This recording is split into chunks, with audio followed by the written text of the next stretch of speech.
And as we get a look at the number 13 machine of Lane Graves, we will set the stage for tonight's event because the number 13 machine has quite a lot of history going into this one. Last season, Homestead Miami Speedway, Lane Graves came home the third annual champion of the Stock Car Racing Redline Truck Series, and tonight, Lane Graves is set to defend his championship here at Daytona International Speedway. This is the first race of the Stock Car Racing League season, and it is where else but Daytona International Speedway. Welcome to the SCRL Daytona 250, a 100-lap showdown with the best NASCAR Truck Series machines and the best online drivers for these trucks. And at the moment, we have a field that is over 30 strong. As a matter of fact, we're taking my head into the 35-car territory with a multitude of drivers still showing up. Lane Graves right now in a pack, including Davis Lewis and Brian Russo, alongside a multitude of other drivers, looking forward to getting the season started on the right note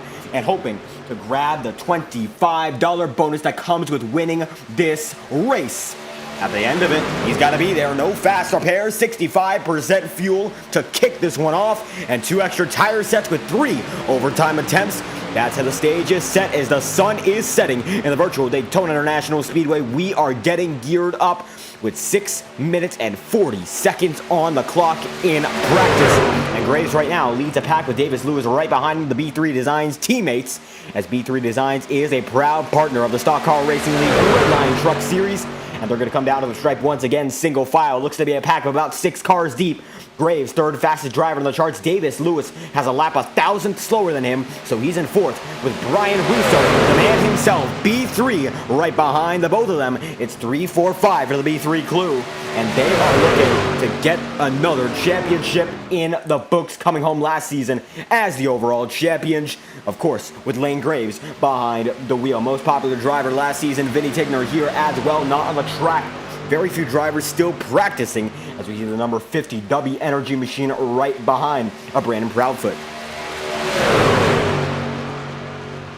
And coming through the third and fourth turns once again, this pack of 6 looks to be the largest on the track. Ryan Avlia looks to be on the track as well. McConey setup shot machine going to pass him. It looks to be the Harrison Chandler is the final driver in the pack involving the B3 boys. Joshua Coloni there with him. Brandon Proudfoot is standing forward as Malachi Drake coming onto the track here, and it looks like he's got one behind him, and Malachi Drake is going to be leading off Jacob Elkins in the 9 machine, who's going to pop in and out of play there. Matthew Stroman, Cole Woody on the track as well, according to timing and scoring. A very few amount of drivers are here getting ready to get to the show, and you can see a good majority are on pit road, all waiting slowly but surely for this race to get kicked off. Everyone back on pit road, it looks like, except for Lane Graves, Davis Lewis, and Brian Russo crew, as they are catching up on a pack of 2, and that looks to involve Noah Belleville as he's coming out of pit road. Jacob Elkins in the 9 machine for Shaw Racing as well. Harrison Chandler in the 69. Back on your screen as Michael Deitch goes around to the leaf filter number 44. Deitch coming back to that Fireball Talks NASCAR YouTube channel, but this is his first time out here in the Stock Car Racing League Redline Truck Series, and a familiar face on this channel getting ready to do battle here in the high banks as William Schmidt, currently top of the chart. Schmidt does not appear to be on the racing service. His car parked sideways in pit road as a majority of these guys are getting ready for qualifying to gear up. And Noah Belleville there with Ryan Bile on the track. The McConey setup shot machine of 23. And we saw him have a great run the ARCA race that this league held just a few days ago. Matthew Stroman coming into pit road right now, practicing pit entry. In the case that we go all the way green, it could be essential. Malachi Drake right now, 25th on the charts. Harrison Chandler catching up to a multi-car pack here. Brandon Proudfoot involved in it. Michael Deitch is not. He's pretty far off of it. Coloni is now in the mix. And Coloni getting a turn here. Big incident. And that's the type of incident these guys want to avoid as the race gets underway. 3 minutes and 45 seconds remain here in Daytona International Speedway before we get to a 5-minute qualifying session as Matthew Weeks comes on to the track, and Cody McCorkle in second spot on timing and scoring looked to be spawned in for only a moment, and Brian Russo, according to timing and scoring, is there as well. As you can see the 23 machine go off the track. Eric Keplinger on your screen now. Talon Drake there as well, and Keplinger is going to read and lead a few of these guys out onto the track as they go through pit entry for the first time, it looks like, since about 20 odd minutes ago for Eric Keplinger. Only 2 laps on the charts for him. Talon Drake in a similar situation, and the 1670 roll out at the same time at about the same speed. Towater Community College is not going to be sponsoring. Tidewater Community College there is going to be sponsoring. Looks like I misread it wrong by just a bit, as Talon Drake is in the Yoo-Hoo number 70 machine. One on the track that's going to be way off the pack. That's going to be Ryan Billy, Ryan Bile, as a matter of fact. As you can see, Keplinger there with Talon Drake. Drake goes down to the inside for only a moment, but Keplinger holds on. A 2-car tandem in the works. Noah Belleville looks to be on his own on pit road. According to timing and scoring, he is one of the few drivers in the car, as Brandon Proudfoot gets on his way as well. William Schmidt still parked. Jacob Elkins in the Shaw Racing Machine on his way as well. It looks like Tyler Noth is going to be on his way, and Tyler not getting one-time lap in just yet. Looks like right now, according to timing and scoring, he is 33rd on the charts out of a field that looks to extend to about 39. 88 machine of Matthew Stroman on his way, trying to get his first qualifying attempt in. Of course, this isn't qualifying, but getting some practice before the show gets on the road. And the 88 strike zone machine looking to score a strike and perhaps get the pole here at Daytona. It's any man's gain. It's any man's loss as qualifying gets underway in the fastest track in Florida and one of the fastest in the NASCAR Cup Series. And you can see Alyssa Pelletier sharp and on her way in the number 18 machine. Pelletier, 8 on the charts, was at the top of the board very early on as the William Benton Fire machine on its way and making great moves so far, running up the high line and slowly but surely getting set to go. Johnny Thunders is on pit road, not going to be shown there as we try to get a better angle on Thunders' car, but it looks like none will be given out. That's one going to go way high there. That's going to be Jacob Elkins. He's got one right behind him, and Tyler Nolf. And Nolf on his way. That's going to be his first scored lap, I believe. Although it looks like he gained some damage, about a first tenth of his lap. One going to be down on the inside of the track. That's going to be Eric Keplinger. As now Jacob Elkins has been passed. He's down to 30th on the charts as the fastest man up is still William Schmidt by a total of 67 one-thousandths of a second. Brandon Proudfoot in the 50, gonna back it down all the way. The 50 machine coming back onto pit road. And now or never, if you want to get one final lap in here at Daytona, you'd have to be already out on the track by this point. So a man like Schmidt not going out for one more to see if he can stay as the fastest. It's now, it's never for any one of these guys still on the track, and it looks like a good majority of them continue to show that they do not feel like they need to go out. Talon Drake might be one of them going out. We will see Jacob Elkins on the track, and he's still with Tyler Nolf. Nolf in 27th on the charts, Elkins in 31st. One last lap for the two of them. Their last time by looked to be a 52-second flat attempt, as it looks like one's going to go onto the track, and that's Alonzo King with Cameron Perez not beside him. Cameron Perez, known for running that 24 machine sometimes, but now Alonzo King sharing the role as the 11 machine that he is with is the driver of Matthew Weeks. Weeks 18th on the charts, and Alonzo King, the number 24 machine, is in 24th, but qualifying, it will be on its way as William Schmidt is the fastest man in practice. Let's see if we can bring on the heat in qualifying. We're going to get underway here, and we're going to make it uninterrupted. We are excited to have you. If you want to leave a chat, be sure to subscribe to the channel, like it up. The show's just getting started. We have 17 concurrent viewers, and I urge you to make sure that everyone, that these guys know, these drivers, have their fans alongside to watch and have everyone involved, because this is going to be a great night of racing. 100 laps. It's any man's game and any woman's game as well. We got a diverse field here, a lot of drivers, a lot of different nationalities, and we got every single great driver from this league able to make it full-time and a few part-times as well. Let's get the show on the road. The first driver who appears to be out is Hunter Terprestra. And Hunter on the way. Harrison Chandler in the 69 machine going to be coming out of pit road any moment now. Michael Deitch on his way as well. And Deitch got a nice Justin Haley there scheme, similar to the college racing machines they run in the real world. Alyssa Pelletier on her way. And Pelletier just about in the same position as Michael Deitch's. Brian Russo, B3, is currently on the track, and he is going to be very, very close to the start-finish line. Cody McCorkle coming out of pit road right now. William Schmidt not even out of pit road. And Ryan Avila now on his way. Matthew Weeks going to be on the move as well. And when it comes down to whoever's going to get to the first lap first, it might just be P3, and what a way to kick it off. The Stock Car Racing League Redline Truck Series of qualifying is a go for the first time this season, led down by Brian Russo. Let's see if he's able to grab the pole this time by. He might just choose to stay on the high side and get a great run going into the second lap. A very strategic move because a lot of these guys do choose to just use up their first lap as hard as they can. And a lot of momentum and a lot of pressure put on by the tires, but it makes them all the more quick in that second lap. So you want to run it high for that first and then put together the perfect second lap. Michael Deitch, let's see if he's on the same strategy as he comes down the start-finish line. Next time by, he is as well as Alyssa Pelletier, Lane Graves, Hunter DePrestra. Everyone seems to know the strategy. This lap will not matter for a good majority of these guys. Someone might be able to shoot to the top of the board very quickly, but it will be all in vain for the second lap to be the most important one, as Brian Russo makes his drag down to the bottom of the track. Hunter DePestra going to do the same thing. Michael Deitch, Pelletier, Graves, everyone's on the move now, and Graves going to run all the way high, trying to get a bit of more of an advantage. Let's see what he can do. Defending champion, he knows his stuff in these trucks. Brandon Proudfoot, Mike Campbell on his way. Tyler Nova has a big advantage over the majority of the field. Now Jacob Elkins does. And it's all about who's able to get that second lap done. In my experience, Daytona, Talladega, comes down to that. Mike Campbell in 4th, Alonzo King in 5th, Cole Woody in 6th, Hunter DePrestra is in 7th, and Deitch is in 8th with Brandon Proudfoot in 9th, and everyone taking it now down all the way down to the bottom of the line to make something happen. Alyssa Pelletier on the way in the 18 machine. Ryan Russo in 11th, and right now everyone's going to be dropping on to the top of the board. Matthew Weeks up to 2nd. Ryan Avila is now going to be in 1st, right in front of Jacob Elkins by 58 thousandths of a second. And Brian Russo able to get up into the 2nd spot. Great run for him. Nofa's in 5th. Matthew Weeks is now down in 4th. Pelletier watches as now it's going to be Brandon Proudfoot in the 50 machine in 3rd. And Hunter DePrestra is in 4th. Jacob Elkins is in 5th. Tyler Nofa is in 6th. And Matthew Weeks is in 7th. Pelletier now in 8th. Alonzo King is down into 13th. Harrison Chandler makes it up to 8th. And as it stands, Ryan Avila still is the top driver on the board here. This could be it in qualifying. We'll find out. The people still continue to roll onto the board. Colby Finley going to be now down in the 16th spot. Great run for him. William Schmidt might be the last man to watch as he's on to what should be his second lap.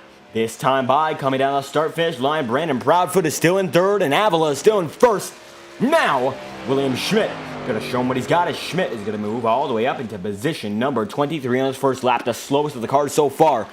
But it's all about being faster this time by. If he's the fastest here, it'll all come down in his favor. And that's exactly what he wants. William Schmidt does. As Colby Finley is in 22nd, Mike Campbell is in 21st, Matthew Stroman is in 20th. As he's going around for his second and final lap, trying to make a lot of gains here. Might be able to sneak up into the top 10 the way this is going. And coming down to the stripe, the 88 machine will be doing. Colby Finley going to be able to make it up into the 13th position. Matthew Stroman, the next man up, one of the final guys to be able to come down to the stripe. And for Matthew Stroman, it looks like it'll come down to being position number of every single one of them. Going to be a position number, position number 10 for now. Now it's going to be dropped down a bit more. Dylan Butler going to be able to take it all the way. Alec Daffin up to 1st. Nicholas Presley in 8 seconds remaining is going to be now in 3rd. And Daffin going to be able to steal the show as William Schmidt takes it up to 10th. And that is all she wrote. Alec Daffin. Unbelievable. Now, top of the board for the 48 machine. And Hunter Terpstra. Wow, we were saying it wrong. Hunter Terpstra. My apologies there. Are going to be the first on the board for only a moment. It all comes down to Alec Daffin. And there we have it. Now I think I have a hold of your last name. And we will bring the timing and scoring up into your screen as we are just getting geared up. Terpstra, we're going to keep that one in mind because we were saying Terpestra and it's a totally different spelling, so we're going to try to correct it from here on out. Let's get onto the board here as everyone getting spawned in for a 5-minute warm-up, and let's see if we can get the starting grid on your screen for this one. As we see the 12 machine of Johnny Thunders, a very colorful scene, shades of Ryan Blaney just about a season or two ago, as we get your starting grid on the way. The driver of Alec Daffin in the 48 machine. How we get a look at him because he is certainly the fastest man on the board so far. Daffin, the 48, is the top of the charts as we see that he is not on the track right now. Colby Finley is, and Ryan Avila is going to be in position number 2. 48, 49, your front row for tonight's event. And from there on out, let's keep moving. Guess who Motorsport coming into the chat saying, let's go, Alyssa, and thank you for stopping by. Alyssa has a lot of speed right now. Let's see where she lines up in the starting grid. It looks like Nicholas Pressey, third. Brian Russo in fourth. And from there on out, Dylan Butler rounding at the top 5. And Brandon Proudfoot putting himself into position number 6. Hunter Terpstra going to be in 7th. Jacob Elkins is in 8th. And Tyler Nolf in 9th. William Schmidt in 10th. Zach McBride in 11th. And Malachi Drake in 12th. Then Lane Graves 13th. Matthew Weeks 14th. Harrison Chandler in position number 15. And Kobe Finley in position 16. Then 17th, Davis Lewis. Matthew Stroman in 18th. Alyssa Pelletier is in 19th. And Cole Woody is in 20th. Talon Drake 21st. Cody McCorkle is in 22nd. Ryan Bile in 23rd. Michael Deitch is in 24th. And Alonzo King 25th. Mike Campbell 26th. Vinny Tigner, first driver on iRating, is in 27th. And Jordan Kuntz is 28th. Carter Casey 29th. Ryan Kendrick 30th. Cody Webster 31st. Aaron Brown, your ARCA winner in this league, 32nd. Luke Peters 33rd. Mike Edmondson is in 34th. And Joshua Coloni 35th with Nola Bellavin in 36th. Chris Tripp in 37th. Eric Keplinger in 38th. Then James DeCarolis in 39th. And it looks like one of the final drivers will be Johnny Thunders in position number 40. That might be the way it all lines up. Thunders looks to be one of the final drivers here. Let's check for one extra row, but I believe that will do it here in Daytona. And that is indeed the case. A 40 driver field, and what a field it is as we get things settled at Daytona. 2 minutes remaining as we see these guys getting their final laps in as practice. And from there, the show is on, and there's nothing these guys can do but get the gears through and put it onto the show. As Daytona at 2.5 mile circuit, they'll have to take it down 100 trips and make sure that they keep their truck alive while they're at it. No fast repairs. You either get lucky in a wreck, have very minimal damage, and get back on your way, or you are done out of this one. It's like reality here on iRacing, and these guys know the challenge is serious and danger is imminent when you're on a fast track, a super speedway like the 2.5 mile super circuit that is Daytona in Florida. And one of the cathedrals of speed it ends up being, as we have seen decades of great racing at a historic track for NASCAR and a historic track for motorsport. Indycar came here in the early 50s, and that was a very, very unique event, and it ended up birthing the Firecracker 400 as a replacement. The 24 hours of Daytona in the real world are going on as we speak.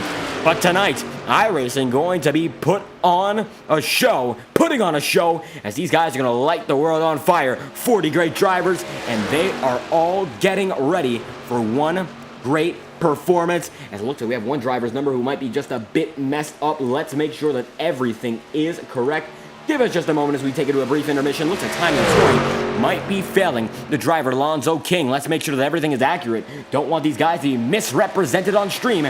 You won't miss a thing. We still have about half a minute left before the race gets on its way, and we are still waiting for Alec Daffin to lead the remainder of the field down onto the green flag for tonight's event. And it's going to be an amazing show when he's able to get that thing on the road. And we are back. Our brief intermission is over, and the drivers are already depopulating the racing surface as we get ready to populate it for what should be the first start of the night. And we are only minutes away from getting this season on a roll. A great group of guys, and they are looking to make it happen.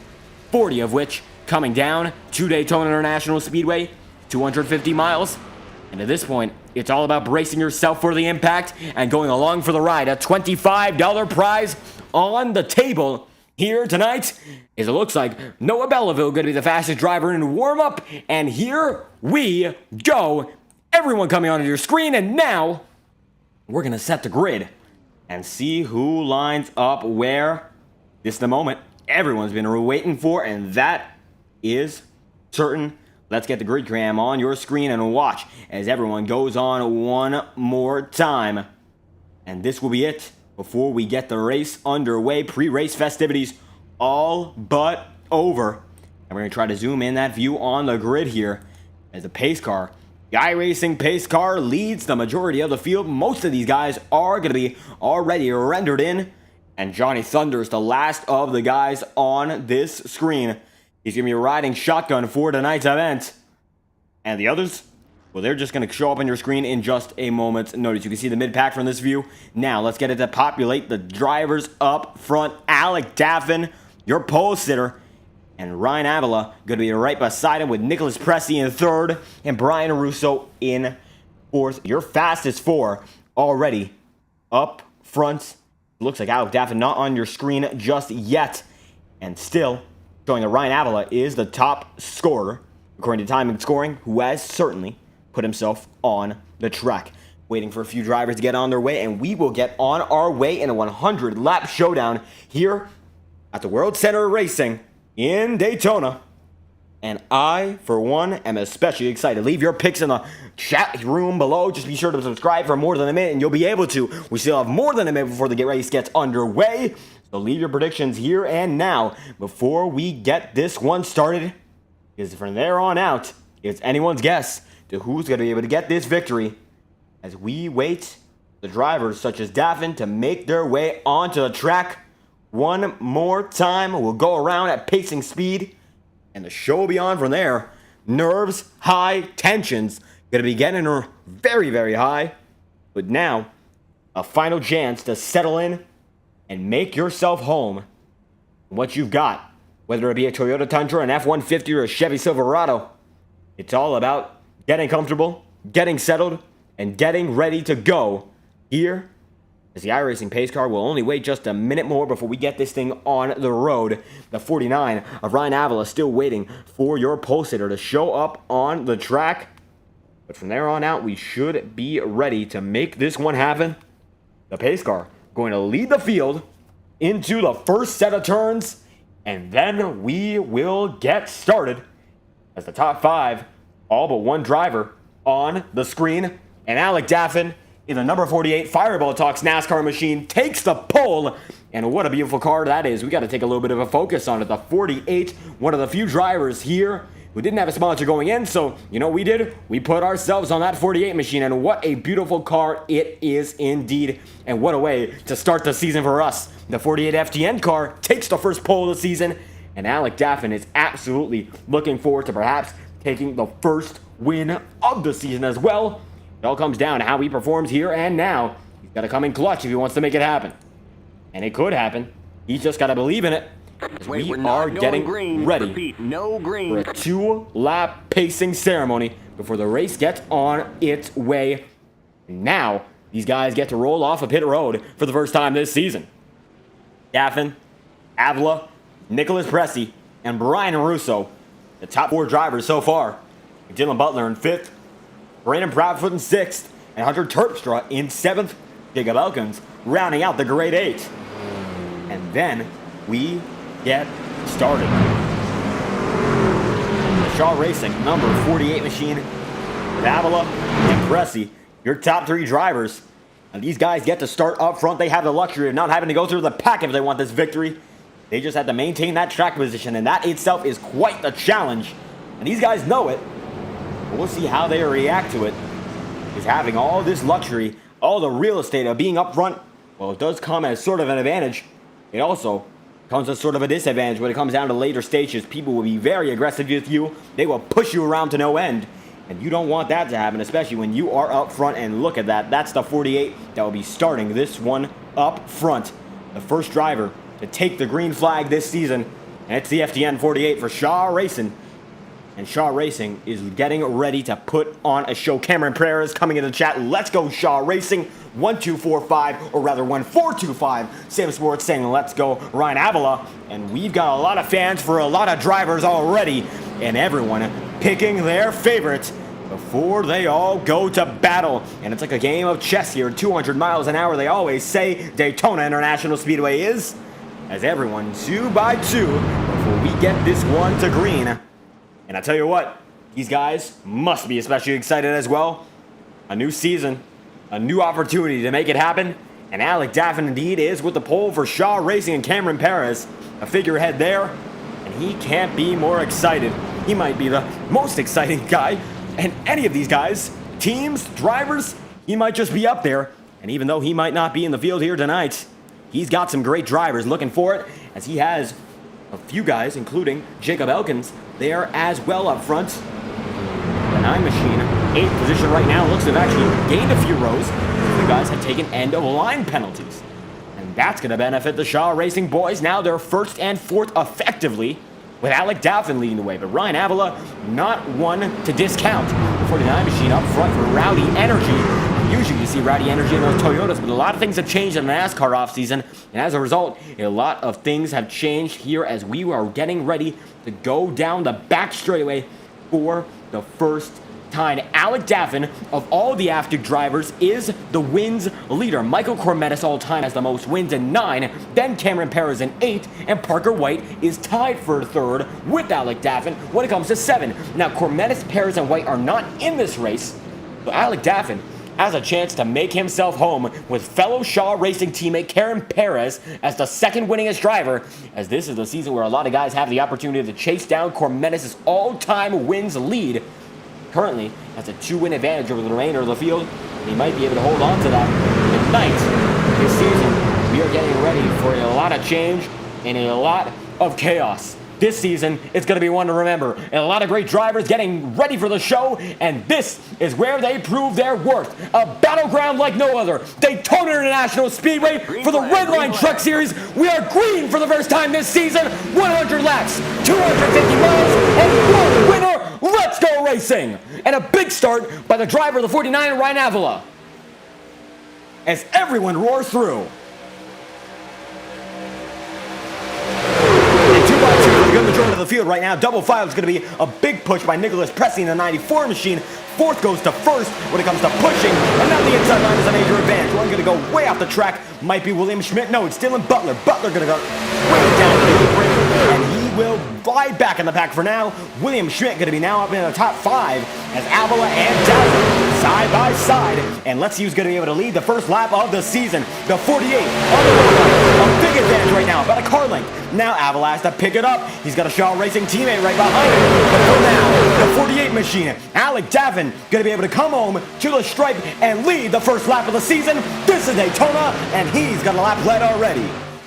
And now the 48 machine has to think about the big picture. Getting that first position, great accomplishments for certain, but you want to get that victory at the end of the day, and you can see a lot of these guys are already getting Hunter Terpstra, Jacob Elkins, William Schmidt this time by. As you can see, the mid-pack is already getting real feisty here. Tyler Nove up to 6th, Malachi Drake right there with Matthew Weeks, and while they are double file right now, it's all about slowly but surely shuffling your way up front. Keplinger now going to be the back of the main pack. Deitch on the inside line there. Might be a few spots behind him. As Deitch in the 17th spot, and a good majority of these guys are now not on your screen. As it looks like iRacing having trouble rendering a lot of these guys as the second pack is already forming. Lane Graves laying back for now, as it is still led by the drivers up front in the 48 of Alec Daffin. And Daffin on in the 49 machine right beside him. And Nicholas Pressey is in position number 3. When they're on out, the 27 machine, 100 Terpstra now trying to get into the podium here as the outside line is very, very disheveled as we take a wider view of the racing surface and try to get a view of it as we're going to pull up the wide shot. You can see the inside line is a much more congested, but that makes them a lot faster than the outside line, which is losing a lot of speed very, very quickly here. The 49 machine of Avila losing more and more as he does not have enough help from Jacob Elkins, as Elkins, his teammate, is leading, and I think right now he knows the big picture when it comes to the team. He wants to keep that 48 out front, and what a drive it's been so far, but the drive is only beginning now for Daffin, as the 48 machine has led the first 4 laps. Well, it will be the first 4 laps. He's able to lead this one. He's already gotten clean 3, and now he's got a big lap advantage built up if he wants that most laps led bonus point. We'll see whether or not he's able to hold on to it. Alec Daffin watching his Avila now getting a big run, and Nicholas Pressey going to go up to the high side. This is going to switch everything up, and now the high side has some momentum. The 94 has come to play as the Hemophilia Racing number 27 machine now gives a big shunt to the 48. And now the Shaw Racing 9 machine right there side by side with William Schmidt. Schmidt up into the top 5. He's already climbed out quite a few spots. A mid-pack looks to be a bit feisty. Alonzo King going down just a bit there, but still 2x2 is a big move right in front of Alonzo King. That was Matthew Weeks and Colby Finley, as Finley able to go down to the inside line there. And the Sports Cars and Moors number 92 Malachi Drake are right in front of him. A good look at the good majority of the field. They're all 2x2 in the main pack right now. And it is still led by Alec Daffin, 5 in. And we'll see whether or not it's going to be 5 out. Daffin has held a good majority of the control of this race. But of course, only getting started here as everyone rushes down the back straightaway. Everyone on the move and everyone hunting down the first victory of the season. And this one, every race, maybe except the championship race, because you know these guys are hungry for that victory. Goes down to the inside line once again, and he has a lot of power on the inside line. The distance being traveled much less, but this time by, the momentum of the 94 machine might carry him down to the stripe, and it's going to be a drag race to lead it, and Daffin barely gets it. Nicholas Pressey giving a run to Alec Daffin's money. I tell you what, Ryan Avila now in third, in fourth, and Jacob Elkins is in fifth. William Schmidt is in sixth, and from there on out, Tyler Nolf, Malachi Drake in the eighth spot. Every single one of these guys is moving. Now it's going to be the 49 machine going way high there, and he's going to be able to keep it in the field, or rather keep it collected. And let's watch on board with the driver of Ryan Avila and see what he sees as we are just getting geared up 6 in out of 100. He's got Nicholas Pressey right behind him, and he's going to go just a bit higher, trying to signal maybe we could go through wide with this one. The 94 not having a lot of momentum. He's going to have to side drive all the way down to the stripe. He wants to make it happen. And being a pusher in a situation like this is very, very intense. That time by, it looks like Daffin going to be able to lead it only barely over Nicholas Pressey. Pressey has a great push to get behind him. And you can tell Avila wants to be the race leader. But this time by, the 94 might desert his drafting partner. That he will not do. And he was also close to having the opportunity to do just that. 7 in, and still, Daffin that's Hunter Turkstrom providing. And as you can see, 2 by 2, keeping it calm, keeping it collected. The good majority of the field able to do so. Zach McBride and the number 82 Hoonigan machine looks to be bridging the gap between the first pack and the guys right behind it. Mick Edmondson, Alonzo King. It looks like Cody McCorkle there as well. Alec Daffin is still the leader here. Nobody able to lead a lap beside him just for now. The 94 coming down the strike this time by might have a clear advantage as the inside line always prevails, except for this time, new lap leader, and that time by it is the 94, Nicholas Pressey. And he is pressing the leader of the 48 to make a move, but right now they can't do much. They're gridlocked, even if they're up front. All dependent on the draft. The SCRL Daytona of 250 has already gotten through the 25 miles. An incredible run so far. The 48 machine beating on the inside line, and Nicholas Pressey leading on the outside line, making an aggressive maneuver up to the high side, trying to lead this race overall. As 8 in, everyone up front has been able to hold their line successfully, with William Schmidt third on that inside, making sure that Jacob Elkins doesn't get down to the inside with his teammate. If that happened, it would be disastrous for the good majority of this field, because those guys would work together more intense than anyone else here. It looks like not a lot of teammates noticeable on the pack so far, as Daffin knows his teammate is still up front. Nothing's happened so far, as Daffin now has a multi-car advantage, and Avila going to go 3 wide for only a moment, able to slot right back in, but the outside line is going to lose a lot of momentum. And that's a very aggressive maneuver there by the 94. He knows he has to make something happen. The 49 as well, but when it doesn't work out, it just doesn't look good for anyone. Pressey going to watch as he goes 3 wide once again, and now he's going to be 3 in the middle. And the 49 machine not having any help. This just slows down that outside line even more. And Jacob Elkins going to be able to take advantage of it. And we'll see whether or not Alec Daffin chooses to go up to the high side to help his teammate.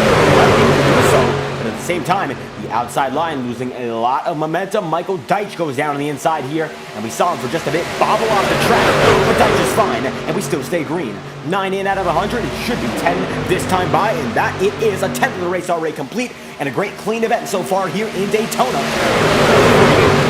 Armstrong, Hunter Turkstra in the 27 machine, making a great run so far in the second spot, and now William Schmidt is up to the podium positions, and he might be able to make a nice block on the outside line if he chooses to, and choose to he will not. Now, it looks like we got a bit of a shovel down in the mid-pack. Tyler Nope might have been involved in that one, and that it looked like he was.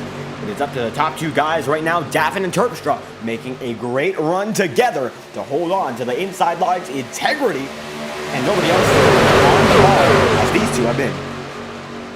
And leading the first 10 laps of this race must feel good for these guys. No stages, 4 runs in line, and it's been a clean run so far. 10 becomes 11 laps in, and these guys out front knowing they have what it takes to win, as everyone behind them has been able to play the game of safety. Alec Daffin might be able to put it on cruise control, even though he does certainly have to block Hunter Turkstra, and Turkstra it's all about being wise with your car, and if you're wise with your car, you're certainly not going to make a move this early. You just got to choose when and where to make it happen, because right now it's all about making sure you have everything plotted out, because it's not about where you start, it's about where you finish. And these guys who know it will just hold on until the time is right. How do we check on the back of the field? Make sure we get a timing and scoring refresh on these boys. Dylan Butler, and it looks like he's now very, very far off the pack as he is about a lap down already. Joshua Coloni looks to be in the second pack right now, and the second pack encapsulates everyone outside of that top 15. And you can see right now he's right there with Johnny Thunders, as Thunders has made his way up to the top 20. Vinny Tigner going to be very close to the top of this group. Still, Aaron Brown looks to be in the middle of the pack as he's getting closer to Alonzo King. Hunter Churchill now looks to be there out in front with Alec Daffin there right in front of him. And these two have been running very, very well with each other. Top two guys have been on the move here, and they are only separated by about 70 thousandths of a second. But right now, that distance doesn't matter all too much so long as they're pushing each other around at top speed. 182 miles an hour through the corners here as they fly right into the start-finish line once again. The Fireball Talks NASCAR number 48 machine has been pushing, and he will lead yet another lap 12. He's going to get it. First dozen. It's been dominated by the man in the 48 machine. And these guys have 65% fuel, so they have a total of about 65 laps worth of fuel. And that should lead them to about the halfway point and then some on this load. And it's going to become a strategy race if they go all the way. And I tell you what, right now, 13 laps in, they might have the opportunity to do just that, as they will slowly but surely tick down when it comes to the fuel and trickle down what they have left.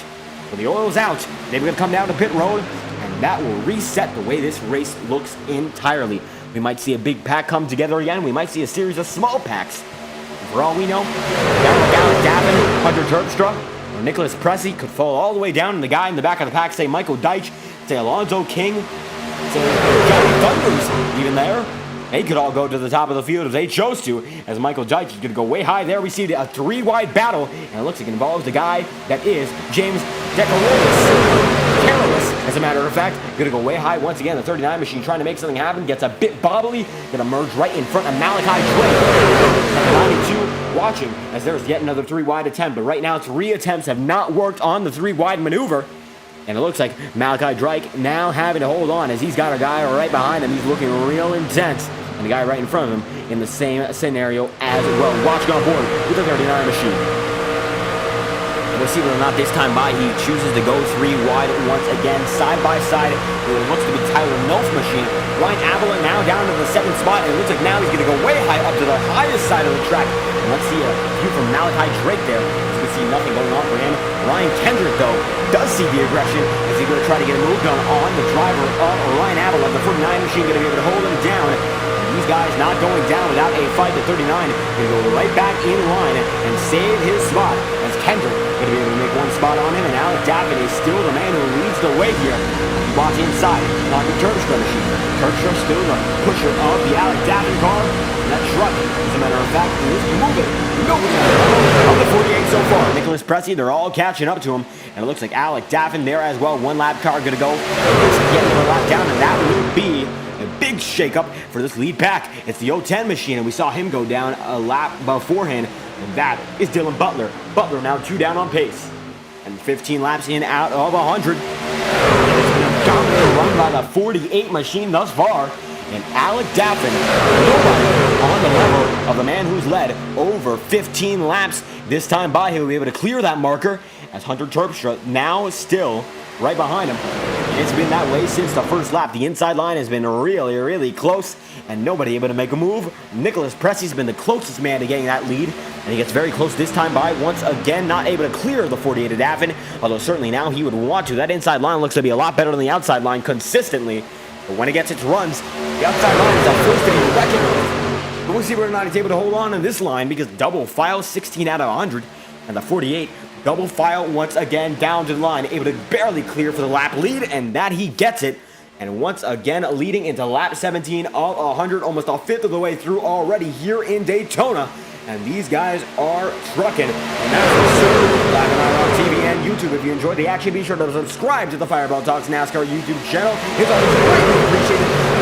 have to say. If you want to chat, see who your predictions are, see how you feel about this race, be sure to subscribe for a minute and you'll have access to the chat room. It's free and it's fun, and we love to see what you have to say, and we love interacting with you guys as Presti now clears Alex Daffin, and this could be a shift in the race that we've been waiting for. 17 in, the 94 is in the lead, and now we got a new race leader. And that's what Alex Daffin was not hoping for. He's got a man right in front of him, and he's got nothing he can do about it. Now, the 94 is in control, and Cole Woody might be the next man up at the rate this is going. The outside line has gotten together, and they have a lot of momentum coming down the back straightaway. And when they use it, they are able to clear that inside line effectively, as the proximity racing machine is in proximity, very close proximity as a matter of fact, to your race leader. Side by side they are, and now the 17 has a major advantage over your leader at one point of Nicholas Presti. Not able to clear now. They all balance each other back in. Alex Daffin able to push the 94 back out front, and Daffin might be able to make the choice to go back to the outside line. Even if it doesn't benefit him, he might be able to curb the momentum if he's going to work out with Alex Daffin here. Terpstra still is in third on the inside line, as he looks to big big move, and that's going to change everything there. Avila not down, but it's going to be Hunter Terpstra. Terpstra going through the grass and able to come back on the racing surface as we try to catch him. Look at him, and Terpstra is going to be able to save it, and he loses an awful lot of time. He's going to try to find a way to safely merge it in, and he's not going to be happy about that one. Hunter Terpstra, the first incident of the season, and he's going to get forced out of line. Let's take a better look at that. Hunter Terpstra, and he was pushing so well there, but he just got pushed out of line, and Daffin going to be wiggled up just a bit, and that's going to send him off of the course as he was following the 48 machine as hard as he could. When he comes back up on the track, nobody's going to be hit. He's going to lose a lot of spots here, and I think he's going to eventually be able to lose the draft, and we're going to check in right now as it looks like he does have one driver with him, and that's Dylan Butler. Caution is out. 19 laps in. And you can see the good majority of the field is still together here. But it is Nicholas Presti up front with Cole Woody, Alex Daffin, and Ryan Kendrick. Top four guys holding on strong here in Daytona. And nobody having to use their fast repair just yet. They all catch up to the pace car. You hear a lot of guys slowly but surely roaring into the leading area. The pace car going to be held off from the remainder of the track and holding off the 94 of Nicholas Presti. And we'll see whether or not these guys choose to come down the pit road this time by and top off on fuel. It's possible they choose to. A fifth of the way in, and this is our first caution of the season. And it looks like Hunter Terpstra going to be given a second chance at life there.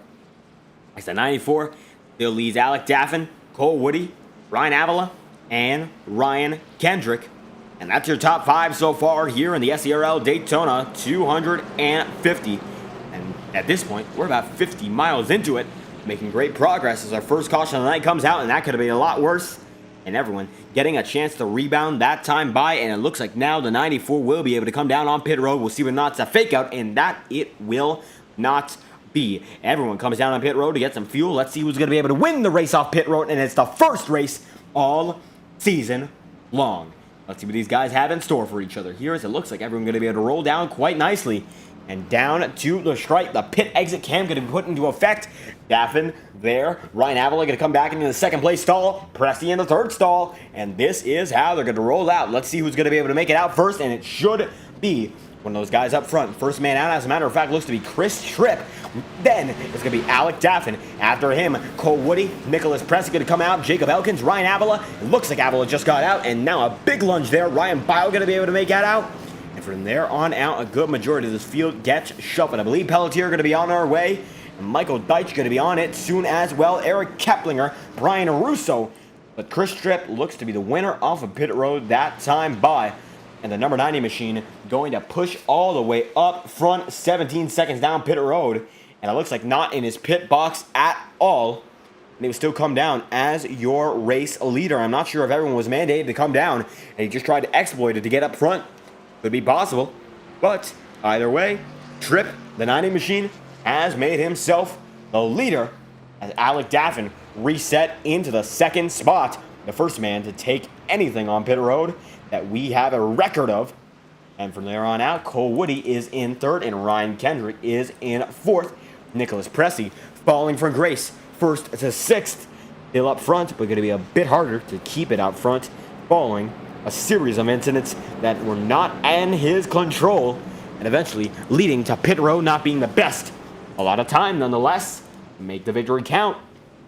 And Daffin will reset to be the race leader. It's all going to come down back into his favor. And the 48 machine gets the lead back again.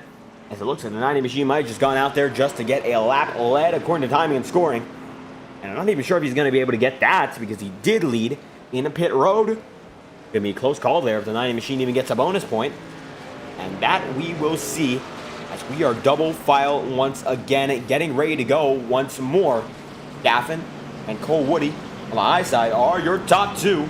22 laps in out of 100, and what a race it has been so far. Cole Woody, number 2.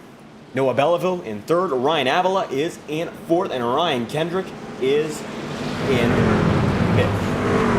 Terpstra saying that one hurts, did everything right, and absolutely that is a very unfortunate scenario for the driver of Terpstra, and really nothing that could be done in that situation, just trying to keep it on the grass following what happened.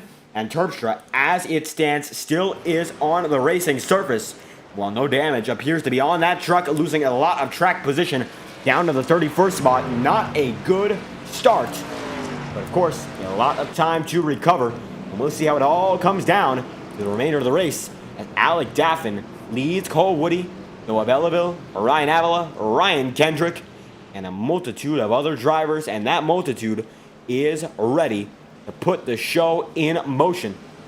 And the 48, like he was 22 laps ago, is out front and ready to get a part 2 to his domination. Let's see whether or not he's able to hold on to it. Daffin in the Fireball Talks NASCAR machine, right beside the Cole Woody machinery, Proximity Racing sponsored, getting ready to battle again. The pace car is off. The first restart of the season. Let's go at it. Green flag is out, and Daffin gets a commanding start over the 17. And a big block there on the 48. And now on the inside line, Alec Daffin back in control. Down the inside line as well, it's going to be Ryan Kendrick. And Kendrick making it up to second. Teammate Jacob Elkins there as well. If Elkins is going to be able to get up to his teammate, get over for the field. We'll see how it goes. Shaw Racing, 1st and 3rd on the inside line now. And being on the same line means an awful lot. Right now, Kendrick not able to do much about his position. Basically landlocked. And he will have to hold on for now. If he wants to go up to the outside line, he could. If Alec Daffin's able to clear these guys by a huge amount. And the Shaw Racing machine of Elkins knows he has an incentive to make something happen and push the 77 machine out of line by force or by the nature of the racing. But we will see how it plays out as Ryan Avila is now down 4th on the inside line, still up front, but not in the top 2 as he was beforehand. And as everything has shoveled out, the 48 is still looking good. Leading 24 laps in out of 100.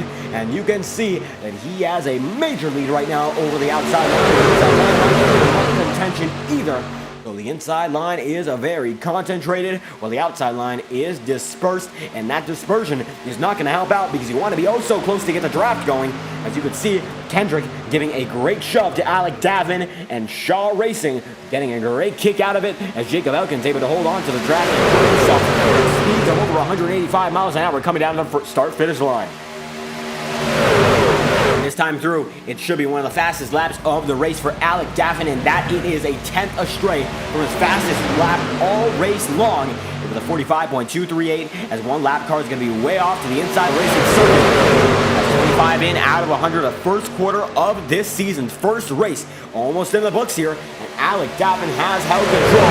As now, it's Shaw Racing 1-2 on the inside line. The 77 does go up by the nature of the race, and now he's clear of the inside and might be able to make a move happen if he's not going to be able to get a push out of Jacob Elkins, and it looks like he will not be clear that time by a big save from Elkins to keep the Shaw Racing boys up on the inside.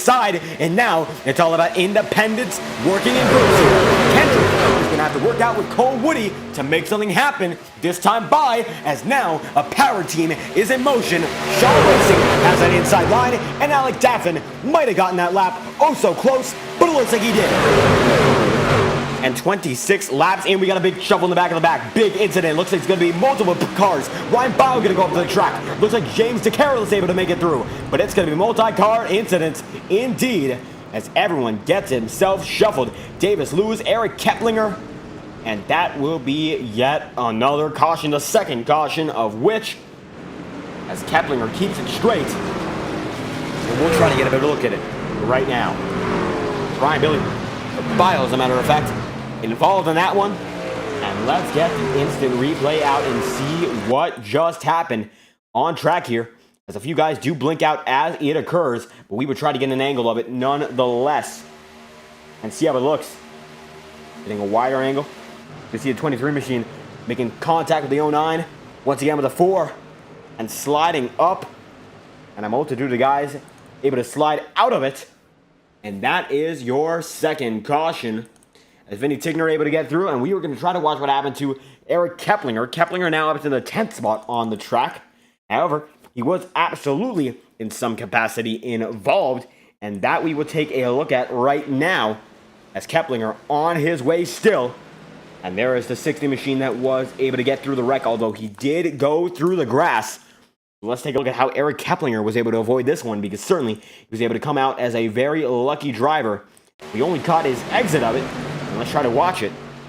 As Keplinger comes into view on the grass, it looks like he dives down to the inside line, although it won't show when he dived down. However, he should be shown, and he's able to avoid it nonetheless, as you could see. Able to get back on the track, and he is right behind the 90 machine. And it looks like Chris Tripp's strategy is able to work out. He's up to the 14th spot now, following that wreck, and able to save his track position. Slowly but surely working his way back up front. Chris Tripp has been on a trip, and the 90 machine is now up in the top 15. Cole Woody, Alec Daffin, the guys up front, they've been able to steal the show, as Shaw Racing now has the front row to itself, the 48 and the 9. 28 laps in out of 100, and these guys as teammates certainly looking to have a plan set up to keep the race in their control. Top two guys, it's all about working together right now, and synchronization is key. Keeping a team up front in a plate race, if you're not able to synchronize, you're not able to make it happen more often than not. And victory above all, of course, but teamwork most times, more times than not anyway, gets you on top at one of these tracks. And now the 48 machine has a huge advantage with his teammate in the 9 right beside him. First and second, two trucks, same team. Shaw Racing is on a roll so far. And how about we talk to the man in the race lead so far, 28 laps in. And Alec Daffin has been on the move with a great paint scheme. He's putting on a great drive so far, leading the race 28 laps in. Alec Daffin, how are you feeling? The performance so far looks to be great. How's it going to be closing this one out? It's been good. I was not expecting to get the pole. I usually suck at qualifying here in Talladega, so that was nice. And then got my teammate Jacob up here with me working together. So definitely got some help. Some guys on my side, and it's been a good race so far. Hopefully it can stay this way. Absolutely, being up front, able to avoid all the chaos in the pack, even though we did see an incident right behind you with Hunter Terpstra. Nonetheless, avoiding the wreck so far has been the name of the game, and how big of an advantage is it fighting up front compared to being in the middle of the pack?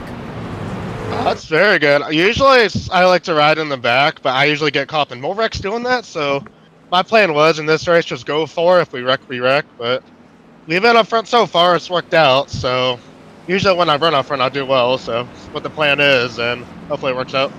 And we did note in the broadcast booth here that Jacob Elkins, your teammate, is now beside you. And how's it going to be making the teamwork, of course, have the dream work in getting this victory, as you two are double file now? Is there any teamwork in mind to get you guys to the tail end of this? Oh, yeah, that's the plan the rest of the way here. I'm going to give him a countdown on this restart. Hopefully he can drop in behind me, we can tandem, and I don't think it can be like that the whole race. We got 38 other guys out here, though, or I guess like 35 not on our team. So definitely some people working against us, but if we can stay together, I think we can definitely make it happen. So we'll see. Absolutely. Shaw Racing having a great run so far, and Alec Daffin has been the captain of this run. Pole position, leading the race. Thank you for your time. Thank you. And how about it for Alec Davin as Alonzo King is now in the top 10. It looks like he's in the 7th spot as well. So Shaw Racing has 3 cars in the top 10, and they're close to having 3 in the top 5. So it's been a great race for these guys so far.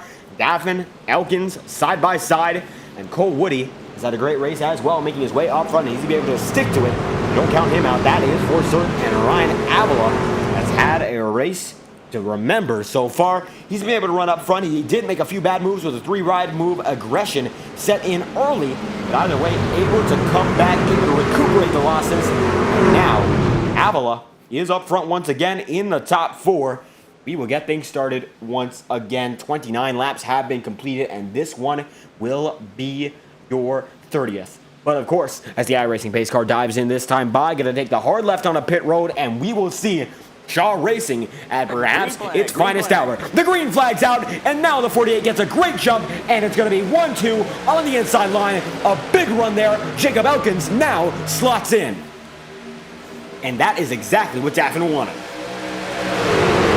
Side by side, they are in the middle of the pack here as Cole Woody goes up for only a moment, trying to get a run there, trying to bring a few guys with him as he signals to the guys behind him, hey, we can go for this one. Taking a little bit of a trip to the right side of the track, and he does not yet go for it. Ryan Avila now holds on to the high side, and he will be the leader of the line for only a moment now. It's going to be one driver, Noah Belleville, going up to the 4th spot, and if he's going to lose time, it looks like it might just be the 17 and Cole Woody going up with him. But that time by, we will not see anything on the outside. It's all inside domination, and it's led by Alec Daffin. Jacob Elkins is in the 2nd spot, Cole Woody's in 3rd, and Matthew Weeks is in 4th. Noah Belleville is in 5th. Tyler Nolf is in 7th. Ryan Kendrick able to take it up into position number 6. Side by side, looks like it is after the 5th spot. And now the 14th of Belleville is on his way. Almost a third of the way through this one.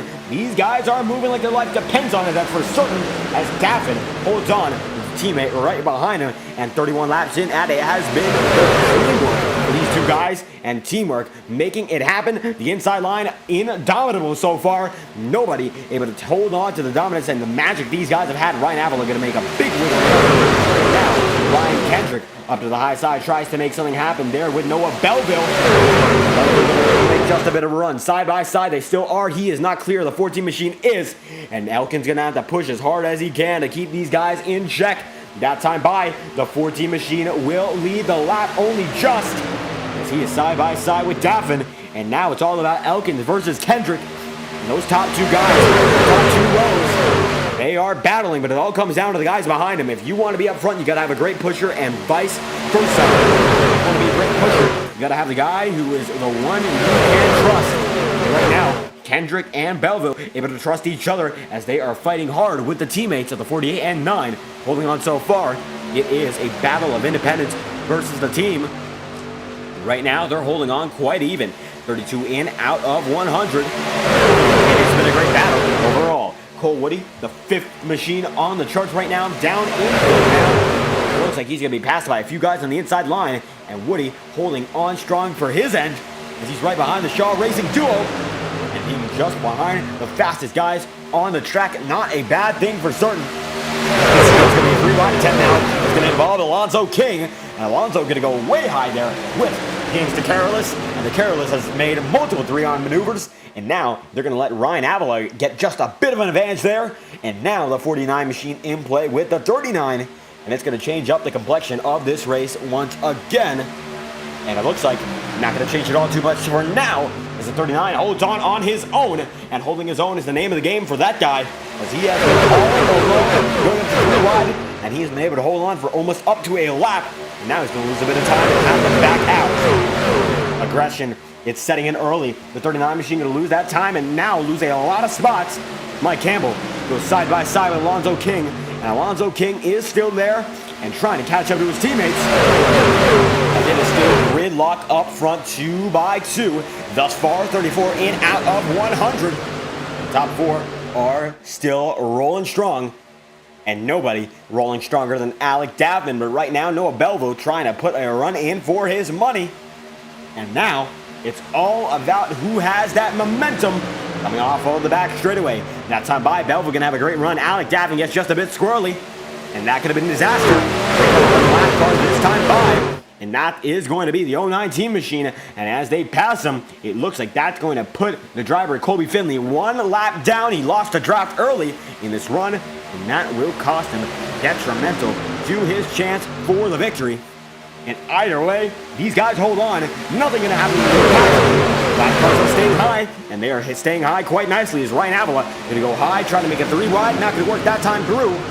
And the aggression is showing for some of these guys more than others. 35 out of 100. And very few have chosen to go up to the third lane and make it a 3 wide showdown. As the mid-pack still holding on strong. Avila there. Matthew Weeks, Harrison Chandler, Tyler Nove, Alonzo King there as well, and he gets way spread out of that. William Short is 19, but barely hanging on to the lead draft there, and a lot of these guys are just choosing to hold on for only a bit of draft just to save their car in case the big one happens here at Daytona. And in most of these races at a plate track, it's bound to happen. Luckily enough for the guys up front, we have been able to avoid that for the most part. Now has a clear advantage over Alec Daffin, is not going down to the inside line, and he is staying loyal to his pushing partner in Ryan Kennedy. That time through though, Daffin gets a great run, and now they will be side by side down the back straightaway once again. And now it looks like the inside line might just be having some competition put together. As you can see, Hunter Terpstra back up front here. He's on the outside trying to avoid the inside. Last time he was on the inside line, it was not good at all. He got involved in his own incident. Caution came out. He's able to recover. Has not used a fast repair just yet. And still, he will roll on. As you can see down in the inside line, a majority of the guys are, but about this 5-car lead pack up on the high side, they've been able to hold on quite nicely and give a run that nobody was expecting. And it's been led by Belgium. Best two in this outside line making it happen. As Hunter Terpstra is now there with Ryan Avila. And they are pushing strong as well. And they will continue to push until the job is done. They're getting slowly but surely closer to a lap 37 out of 40.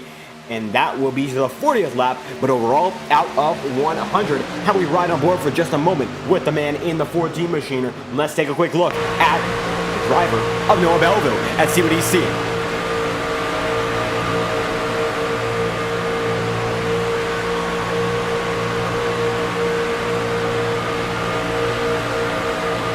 This time by able to lead that lap, Alec Daffin, a lot of pressure, but still holding on.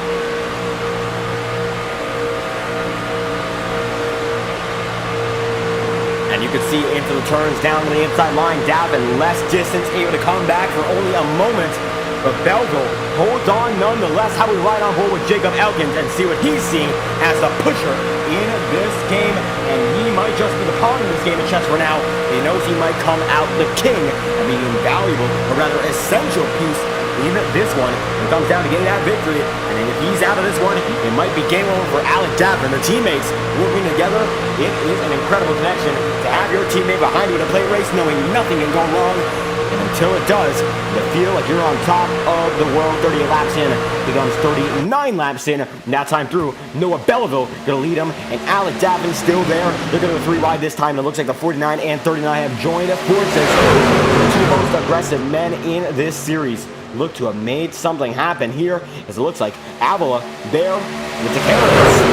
Ryan Avila now splitting them 3, and he's got help this time through, so it will be a 2-car tandem trying to make it through as we see 3 wide, about 2 rows deep in the battle for the lead as well. Alec Daffin going to be able to get just a bit of momentum push there as the high side is developing with the 69 machine now in it as well. Harrison Chandler there, Matthew Weeks oh so close to the 12 machine of who else?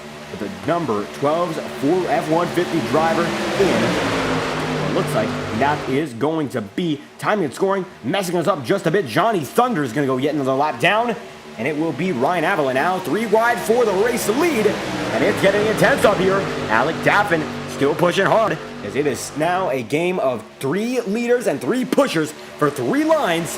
40 laps in over 100, almost halfway through here.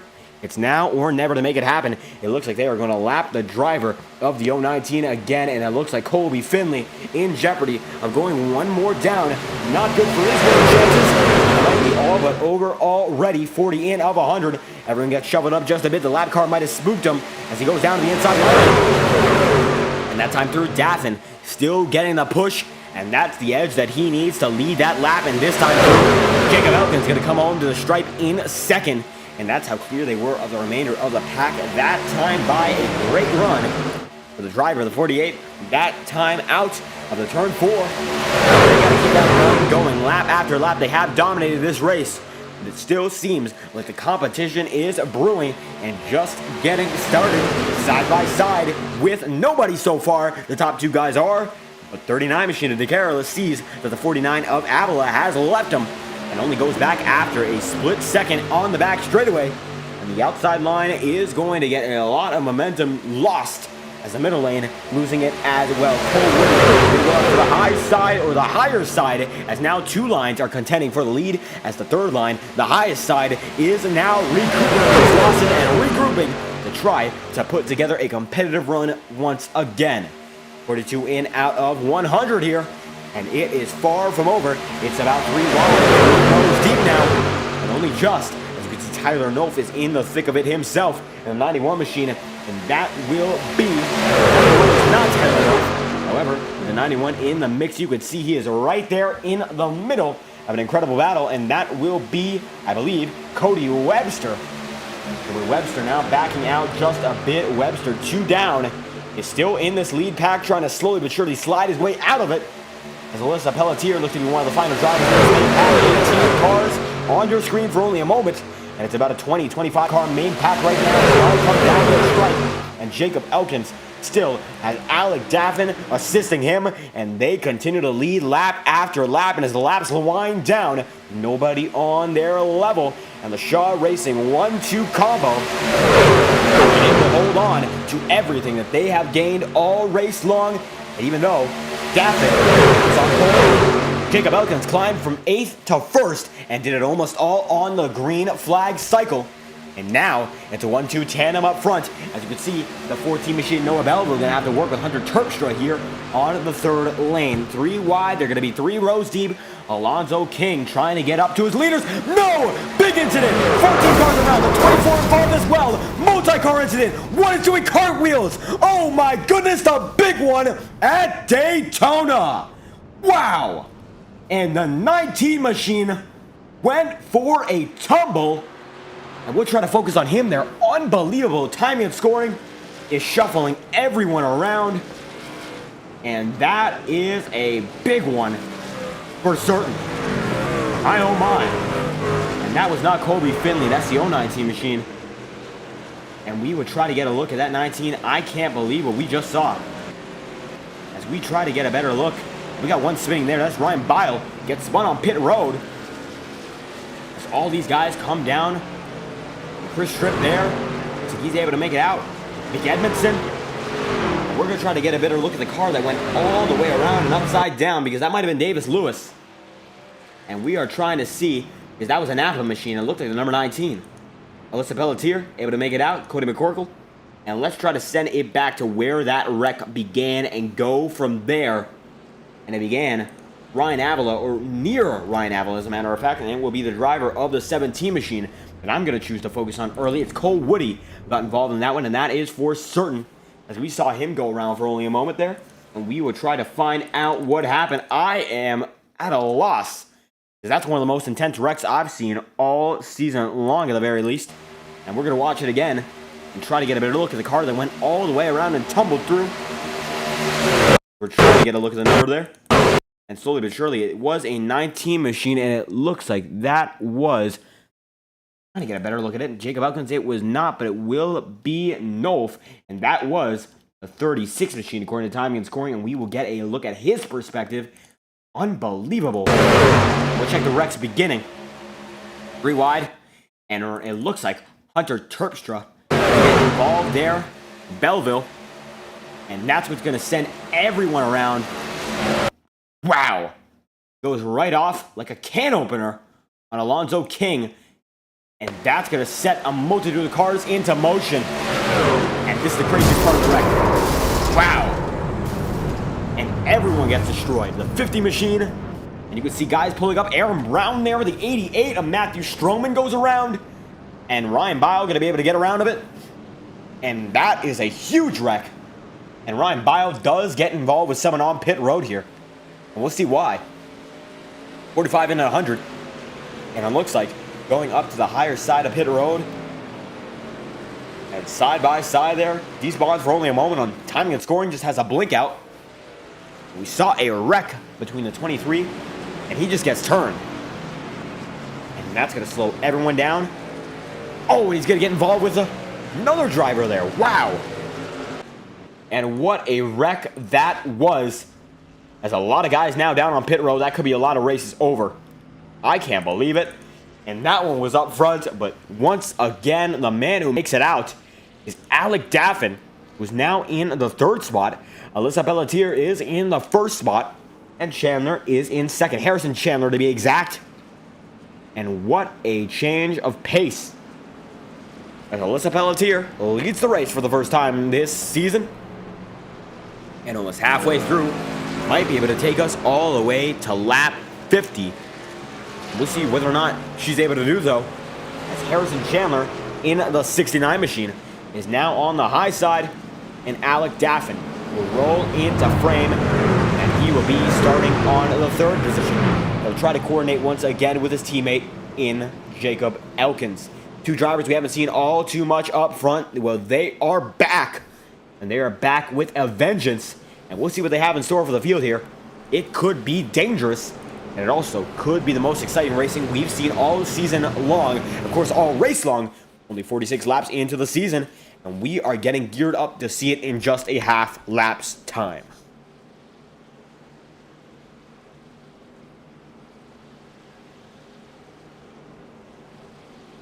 If you enjoy the action, be sure to like and subscribe to the Fireball Talks NASCAR YouTube channel. It's always greatly appreciated, as we currently have about 27 viewers watching concurrently. If you enjoy the race, if you want to see who everyone else is thinking about, who you are thinking about when it comes to who's going to get the victory, show your support to all your favorite drivers. I know they all watch this stream back after it's over, so if you want to leave your messages of encouragement, be sure to subscribe to the channel for at least a minute and comment in chat. Support means the world to us, and we are sure it means the world to these drivers. We can't do this without you, and we love to help support these great leagues and great drivers as we get back to work. Pace car, it's in. Let's get back to the show here. It's going to be led by Alyssa Pelletier, Harrison Chandler there as well. We are green, and she's going to take us through. Alyssa is, and now 1869 drop into line, and now Jacob Elkins going to be held out on the outside. And Alec Daffin is making up high. And domination might be coming to an end here. It might be a change of pace, and these top two guys, the 18 and the 69, are able to make something happen. And down to the stripe, everyone rolls. Next time by will be lap 48.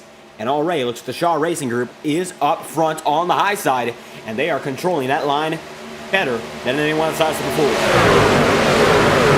SEAL Team 71 coming to the chat saying, let's go Elkins. Thank you for stopping by.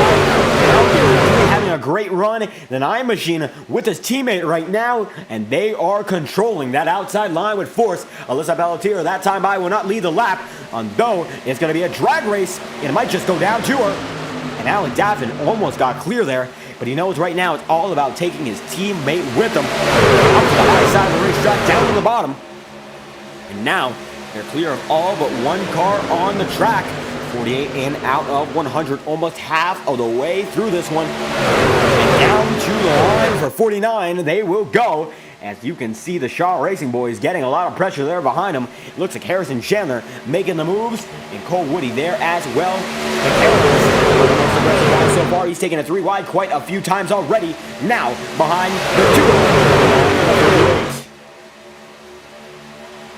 Coming out of turns 3 and 4, this time by. It still looks like Alyssa Pelletier has that lead, and she has a great pushing partner, and that is Harrison Chandler.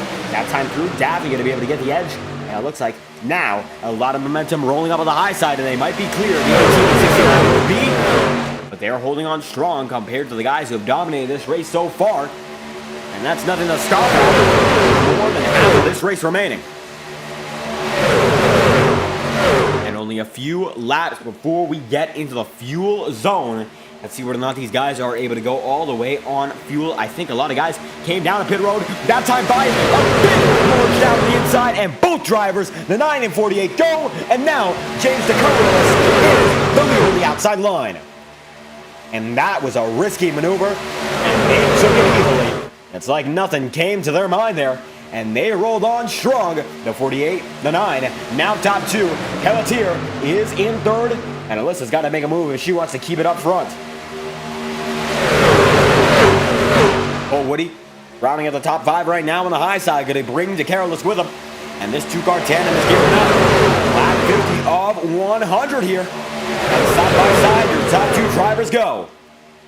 And the 48 machine knows now it is all about pushing to the limit. The outside line getting a lot of momentum here. And this could be detrimental if you watch inside of the 48. Out Davinsfield. James DeCarolis there as well. We're going to watch from the review perspective now of the 48. You see, now it's actually the front view, and DeCarolis slowly but surely gaining in on the 48 here. Now time through, halfway we have it. It is going to be now 50 laps to go here in Daytona. And you can see the top 2 drivers of the inside line just have a dominating grip on this race. And he has led almost every lap so far. Alec Daffin has nobody on his level. Pelletier comes up the high side almost. And Alyssa able to hold the line there. In 3rd position, slowly but surely, they all roll down the line once more. And James DeCarolis up high there with Cole Woody in the 17 machine. And 2 by 2 for the 3rd and 4th spots. After weeks, 7 on the spots right now. Looks like Mike Campbell is in 8th, and rounding at the top 10, Cody McCorkle and Nicholas Pressey.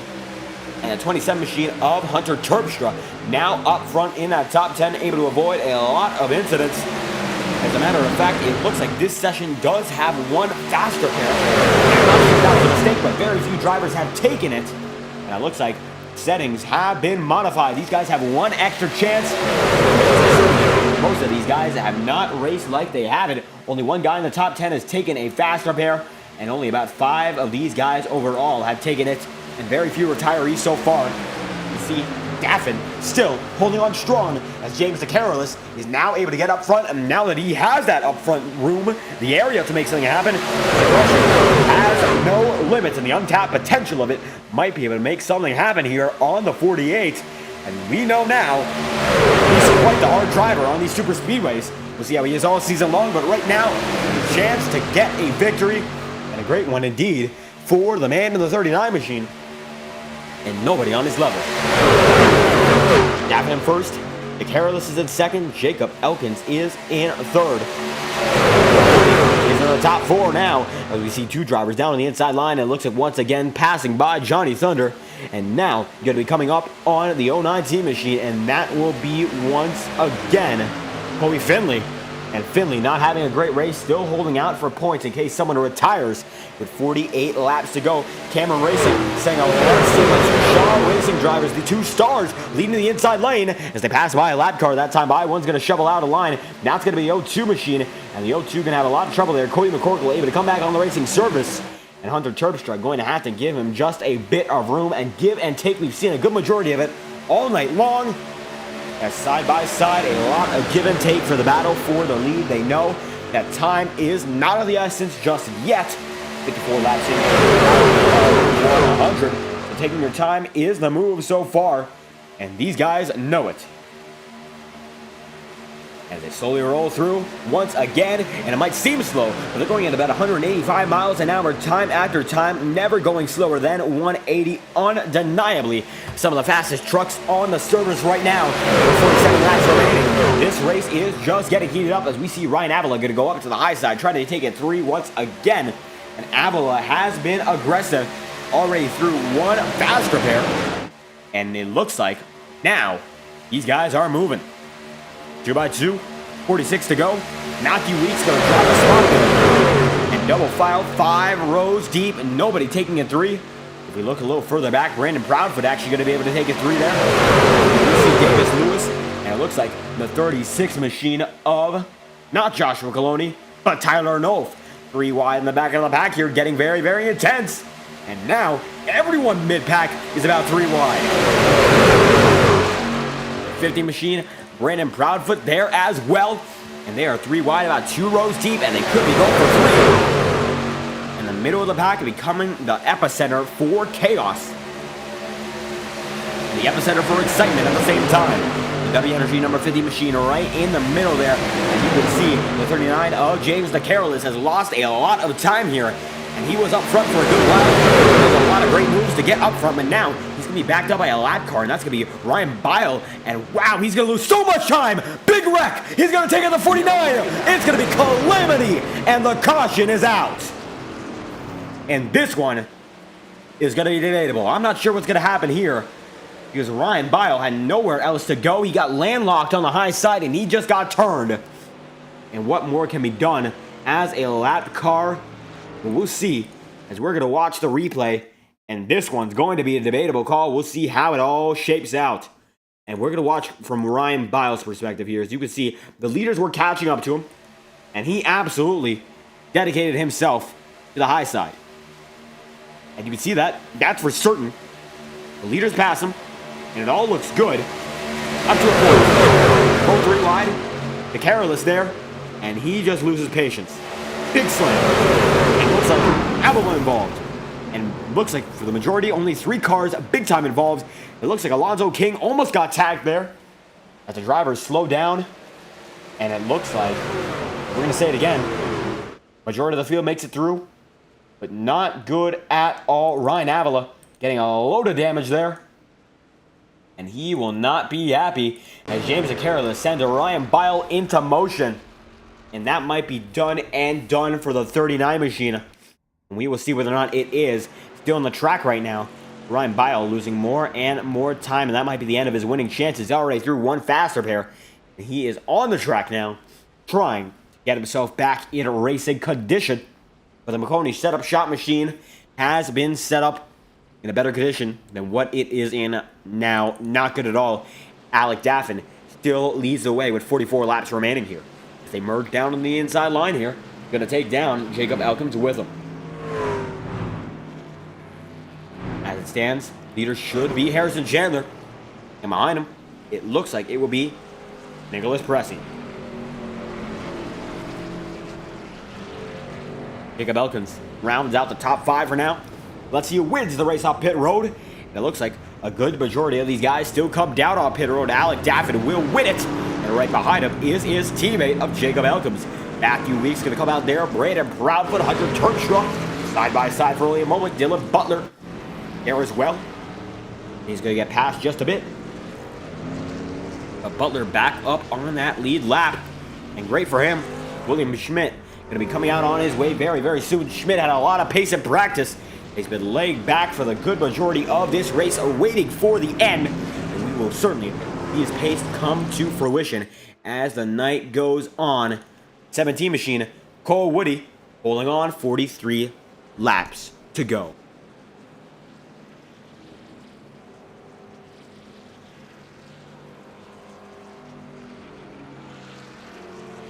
And with Proximity Racing out in front for the first time in quite a while, the 17 now facing new competition. If these guys choose to stay on the lead lap, stay on the track, we'll see whether or not they're on there by the green flag up front. It could be a big switch up once again, but these guys, the 48 and the 9, they've come through everyone and everything in their way so far. Nobody on their level. Everyone else coming to pass time after time. Nicholas Pressey was up front pretty early, but not able to hold on, and it looks like a good majority of these guys will not go down pit road. New race leader, it's Cole Woody, coming down to the stripe this time by. How we get an interview with the driver leading the way now with only 43 laps to go. Cole Woody leading the way. How you feeling so far? Well, definitely a little bit hungry. But, you know, we're up here in the front. We've been good all race. Daffin's definitely been the best truck so far, so I'm trying to keep the way away from him. But I think we got a shot to win this if we just keep the truck straight and keep going. Absolutely able to keep the truck straight for the good majority of it, avoiding incidents very, very close up, and now staying up front. It's been the name of the game, and how we'll be defending against some of the fast trucks here. You mentioned the 48 of Alec Daffin. Yeah, I was hoping that he would, you know, wreck out earlier in the race. I wouldn't have to worry about him winning, but that hasn't happened yet because he had the luxury of being on the pole. I got the luxury of being about 16th, but ever since we've been up to the front, just been trying to play strategy, not taking tires, just taking fuel, trying to be up in the front. Hopefully get away from all the trouble that happens in the middle of the pack, and hopefully by the white flag we'll be up leading and we can finish this thing out. Absolutely looking to finish it out strong. Any final thoughts as we go green this time by? These last 40 laps are going to be worth the watch, so just sit back and relax and enjoy the show. Absolutely. Cole Woody, the number 17 machine, thank you for your time, and your voice channel is locked. Just want to let you know before you get racing that I can't drag you back in. Yeah, they'll get me back in. All right. Thank you once again for your time. There we have it. Cole Woody, 17 machine. Looks like they'll drag him back in.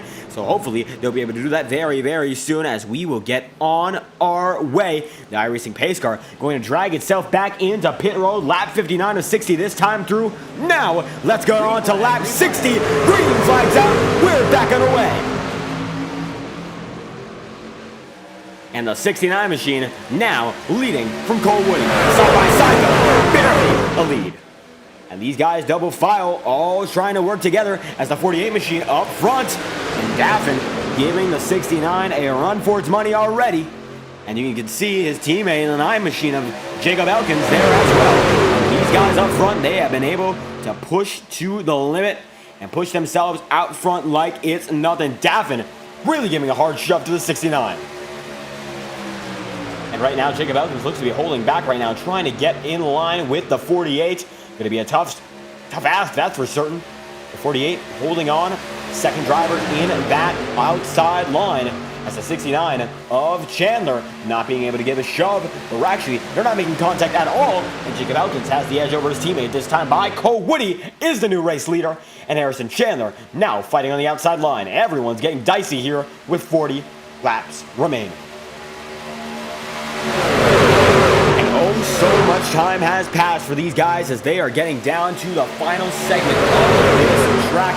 40 laps will remain and a total of about 100 miles to get this one done and done. And only so many drivers have been able to make it to this point. Jacob Elkins now on the same line as his teammate and trying to move the 69 out of line. That is the goal for the 48 to get to his teammate as Elkins now has the edge over his teammate for the first time all race long, and he will try to use it to his advantage. Shaw Racing still holding on strong as now Alonzo King is in the top 7 and he's on frame. And Alonzo King has worked his way up front and he's done it masterfully so. He is looking great. The 7th position car, or rather, the truck, as the 24 machine is now with his teammates and side by side with the 48 of Alec Daffin. Cole Woody, 17 machine, is pressing the 94, and Jacob Elkins is in the 3rd spot right now, 39 laps to go here at Daytona, and Cole Woody holding on strong with the outside, giving him a lot of pressure. He's nonetheless been able to tag alongside him and keep this thing going quite nicely. 39 laps remain, and these guys up front have been in control like it's nothing. Only so much time before perhaps the final 20-lap sprint if we're able to get there. As you can see, the 17 machine still holds on to position number 1. Nicholas Pressey still pushing Cole Woody, and Pressey's been able to hold up. Whenever he's up front, he's been able to hold on to it. That is for certain. 69 goes just a bit high. Not enough room to make a move for any driver as Brandon Proudfoot has been able to make himself home in the top 5. And the 50 W Energy machine has put himself up front and now able to put himself in a position to get the victory if anything goes wrong here. 38 laps to go. It's the highest he's ran all race long, looking for his first win of the season in the first race of the season to get some early season pressure out of the way. Anyone's winning here at Daytona. And some of these guys have some great success in this league. Alec Daffin, the winningest active driver. Some of these guys have no wins. Let's take, for instance, let's look through the pack right now, see if someone like Michael Deitch is still in the racing service. That he is. Looks like one of the final drivers in the main pack, as a matter of fact. He's down in the 16th spot. He's still holding on strong at the track, laying back, waiting for things to get a little more action-packed. He can get his first win in this series. Nicholas Pressey, nonetheless, holding on in position number 1 here, and Jacob Elkins getting the edge over the outside line and getting a big wiggle there as he's able to hold on straight. 37 laps to go there. And almost 2/3 of the way through this race. Pressey, Elkins, second, third, and fourth. Cole Woody holding on quite nicely in the proximity to racing number 17 machine. And nobody now on that man. That's holding up on the inside line seems to be the way to go. If you're up on that inside, you have no competition. And even though the Shaw Racing boys have been dominant, now it comes down to these 2x2 groups. Whoever leads them to get that victory. Tire strategy not seeming to play a part in this equation. Cole Woody on 20-lap old tires and Jacob Elkins is in 7th. Normally, of course, for these truck series machines vary. Heavy machines not too efficient when it comes to power usage. Tires do matter a lot, especially on a road course. If you wear them out, you are about done for immediately. If you use them all too much, the tires, they can get a bit loose. That is possible, definitely. As Nicholas Pressey now goes way high, trying to lead that lap this time through. And Pressey will, in fact, lead it. It all comes down to how you manage your line. You can get it real squirreled out, but as long as you're able to keep it back together, you might just be able to get a bit extra speed. Alec Daffin now going to follow his teammate Alonzo King, and that looks to be the greener prospect for the Shaw Racing Group. As you can see, the 24 and 48 are lined up. The 9 is now on his own on the outside line, and the inside now has a lot more momentum than beforehand. Perhaps the fastest truck all race long has entered its premises. And you can see the 69 right on top, and Harrison Chandler. The top 10 are under a blanket here. The top, it looks like actually 18 drivers are separated by only 2 seconds, and the top 15 are separated by a single second. Anything can happen, and any one of these drivers could win if it came down to a last lap incident. You don't know what it's going to come down to, as anyone in frame right now has an opportunity. So you never know if it takes everyone out. That is still possible here on iRacing. If nobody misses it, it come down to guys who lay off the pace. 34 laps to go here. Cole Woody, Pressey, Proudfoot, Elkins, and Alonzo King are your top 5. Cole Woody holding on strong as Jacob Elkins gives a big shove. And a 69, now 94 of Nicholas Pressey. Pressey now side by side with Brandon Proudfoot. Proudfoot up to the runner-up spot. He is the highest he has ran all race long. And he's had to come from the back to earn it. That is a great run for the driver of the 50 machine, and he has held on nicely. Nobody else having the rise up that he has had so far this race. 17 now leaded once again. Pressey not able to get much done on the first and second turn. The backstretch of momentum carries him through the remainder of the lap. 33 laps to go. Here at Daytona, we are now into the final third of this race. Alonzo King is in 5th. Jacob Elkins is in 4th. Proudfoot 3rd. Preston 2nd. Cole Woody is in 1st. And Harrison Chandler is in the 69 machine, position number 6. He's right beside Alec Daffin. These top 6 guys, top 7 guys, to tell you what, they're also close to the front. If aggression sets in, they could go 3 wide and make something happen, but right now 3 wide has not been attempted since the incident with the 39 machine. Into Carolus, James DeCarolus, and Ryan Bile, and with nobody making a move, still slowly but surely waiting for anyone to take aggression into their own hands. Elkins now has an opportunity to go down the inside line and might be able to take it, as he looked almost clear on Alec Daffin. He does not make that move that time through. The inside line loses a lot of time, and now looks like a new race leader on that inside line. It will be Brandon Proudfoot. Proudfoot has made his way up to the highest side of the racing service that's used so far. And the 50 machine is only just come down to the stripe this time by. Could be the first lap he leads. And that it will not be Cole Woody. Leads up with Alonzo King now in 2nd. And the inside line has been able to rebound here. The 17 chooses to stay on the inside line, able to block the Shaw Racing dominance. As you can see, the 9 so close to dropping in right behind Jacob Elkins, or rather, teammate in Alec Daffin. He could do it as long as he gets just a bit more of a gap. And dominance could become even more powerful. You thought they were powerful with 2 cars? Imagine 3 cars. These guys don't have as many teammates as the Shaw Racing Group do. And that is Speed 3 Designs has a great group of drivers, but right now they are not organized with one another. And look at that. Elkins, Daffin, and Alonzo King This is Shaw Racing on the inside line, and now they are grouped up waiting to move one driver out of their line. This means business, and Brandon Proudfoot knows it. He tries to block the inside line, goes up to the high side. Cole Woody now back. He holds on to 3 cars. Big wreck, 60 machine gonna go around. Multi-car incident, way back in the back of the back. Multi-cars indeed. James Coloni gets involved, and we have a caution. Davis Lewis in the start of it.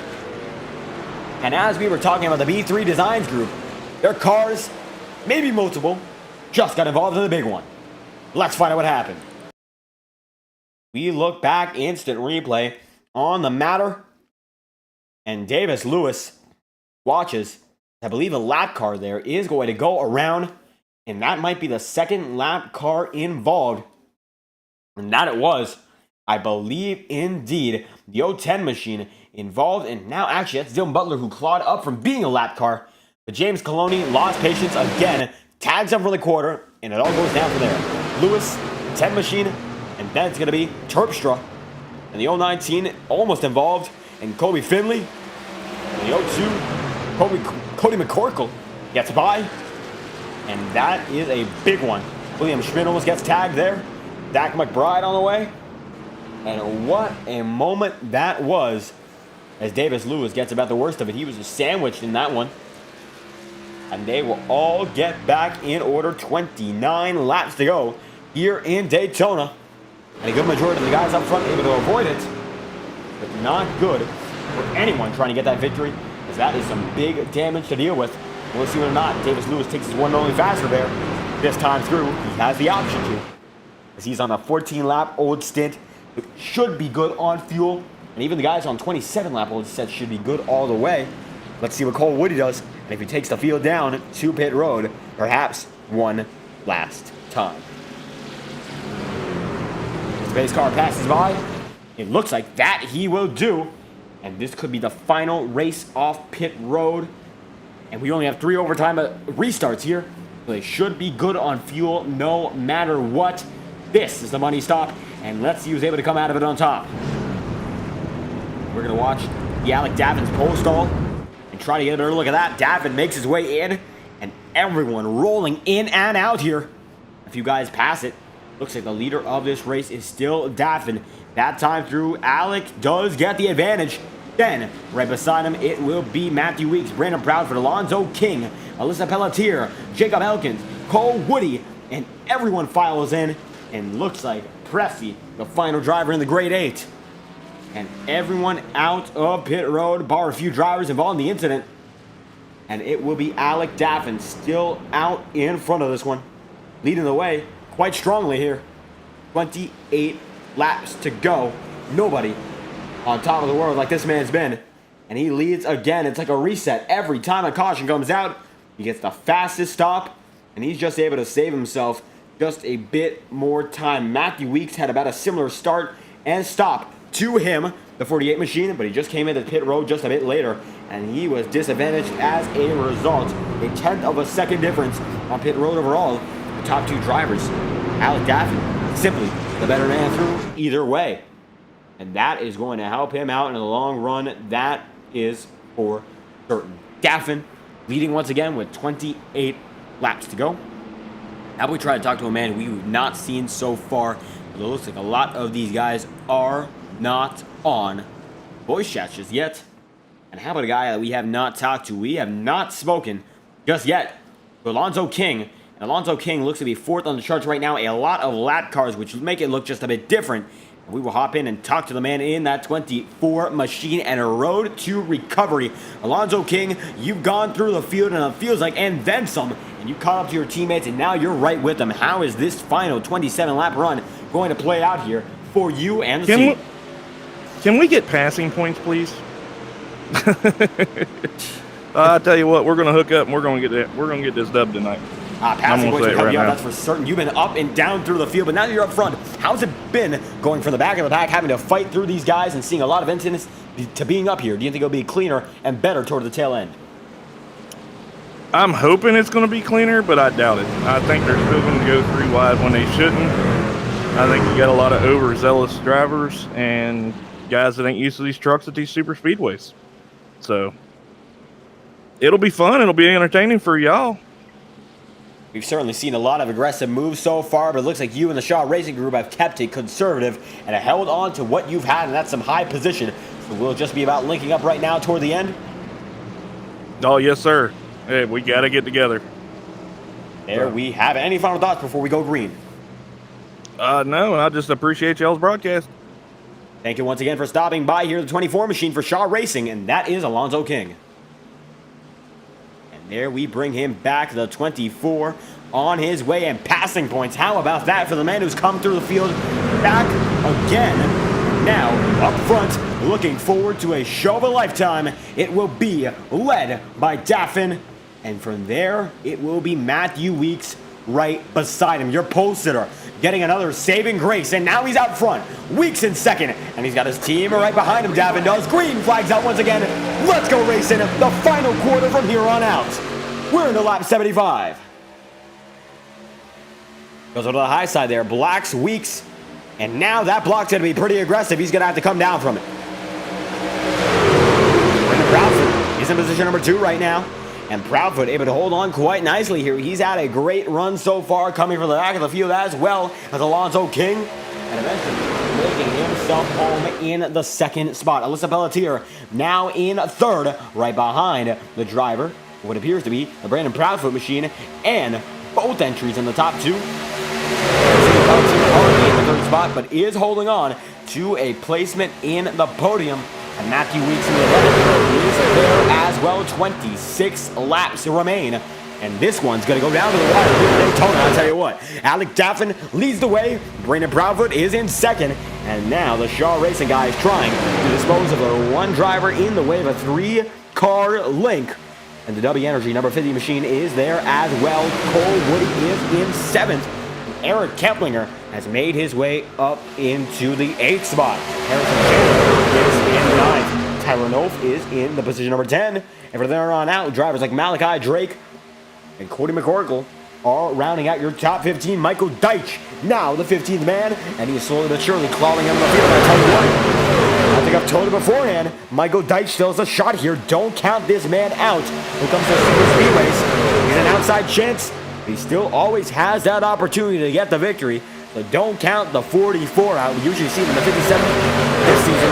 All about the 44 on Saturday nights. And he's got an opportunity to make the victory happen. 24 laps to go. And the middle of the pack is getting fierce, but the inside line of this lead pack now led by the 11 machine. Alec Daffin is in second. And now it looks like the outside line might be able to back it up and give Alec Daffin room. We'll see what or not they choose to do just that. Their teammate is right up top. Matthew Weeks going to be able to give a big block there. The 24 of Alonzo King is on the move. And it's going to be a big shuffle. If something happens here, the 24, the 48, and the 9, they are oh so close to one another. Not in line just yet. But Daffin knows he's going to make something happen. Matthew Weeks controls of both the inside and outside line, and he controls 3 cars, 3 trucks, and teammates going into the tail end of this race. 23 laps to go this time by, and they are all shooting down the front straightaway once again. Daffin almost clear on the outside line, might be able to make an aggressive maneuver onto the line where his teammates are. And these guys are going to be able to hold up to him, and it looks like they might just be able to do so. They are going to do it, and now Daffin's going to go up high. He has his teammates with him, and now Shaw Racing is linked up threefold, and Daffin has his support that he's needed all race long. Michael Deitch going to drop out of the pack there, and the 11, Matthew Weeks, might have just seen some hopes go up in smoke. But it's not about giving up now, it's about giving up later. When you come to the checkered flag, you're giving it all you've got. You'll see where you end up. But it is now or never if you want to make a maneuver happen here at Daytona. And these guys know just that. 22 laps to go. And you know what that means with the best cameras on iRacing, TrackCams22.com. We're going to send you a TrackCams 22 to go. Crank it up uninterrupted. We hope you enjoy our first Crank It Up of the season.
And the back straightaway they are with 20 laps to go. Alec Daffin is still leading the outside line, but overall, it's been Matthew Weeks time after time down to the stripe who's been able to lead.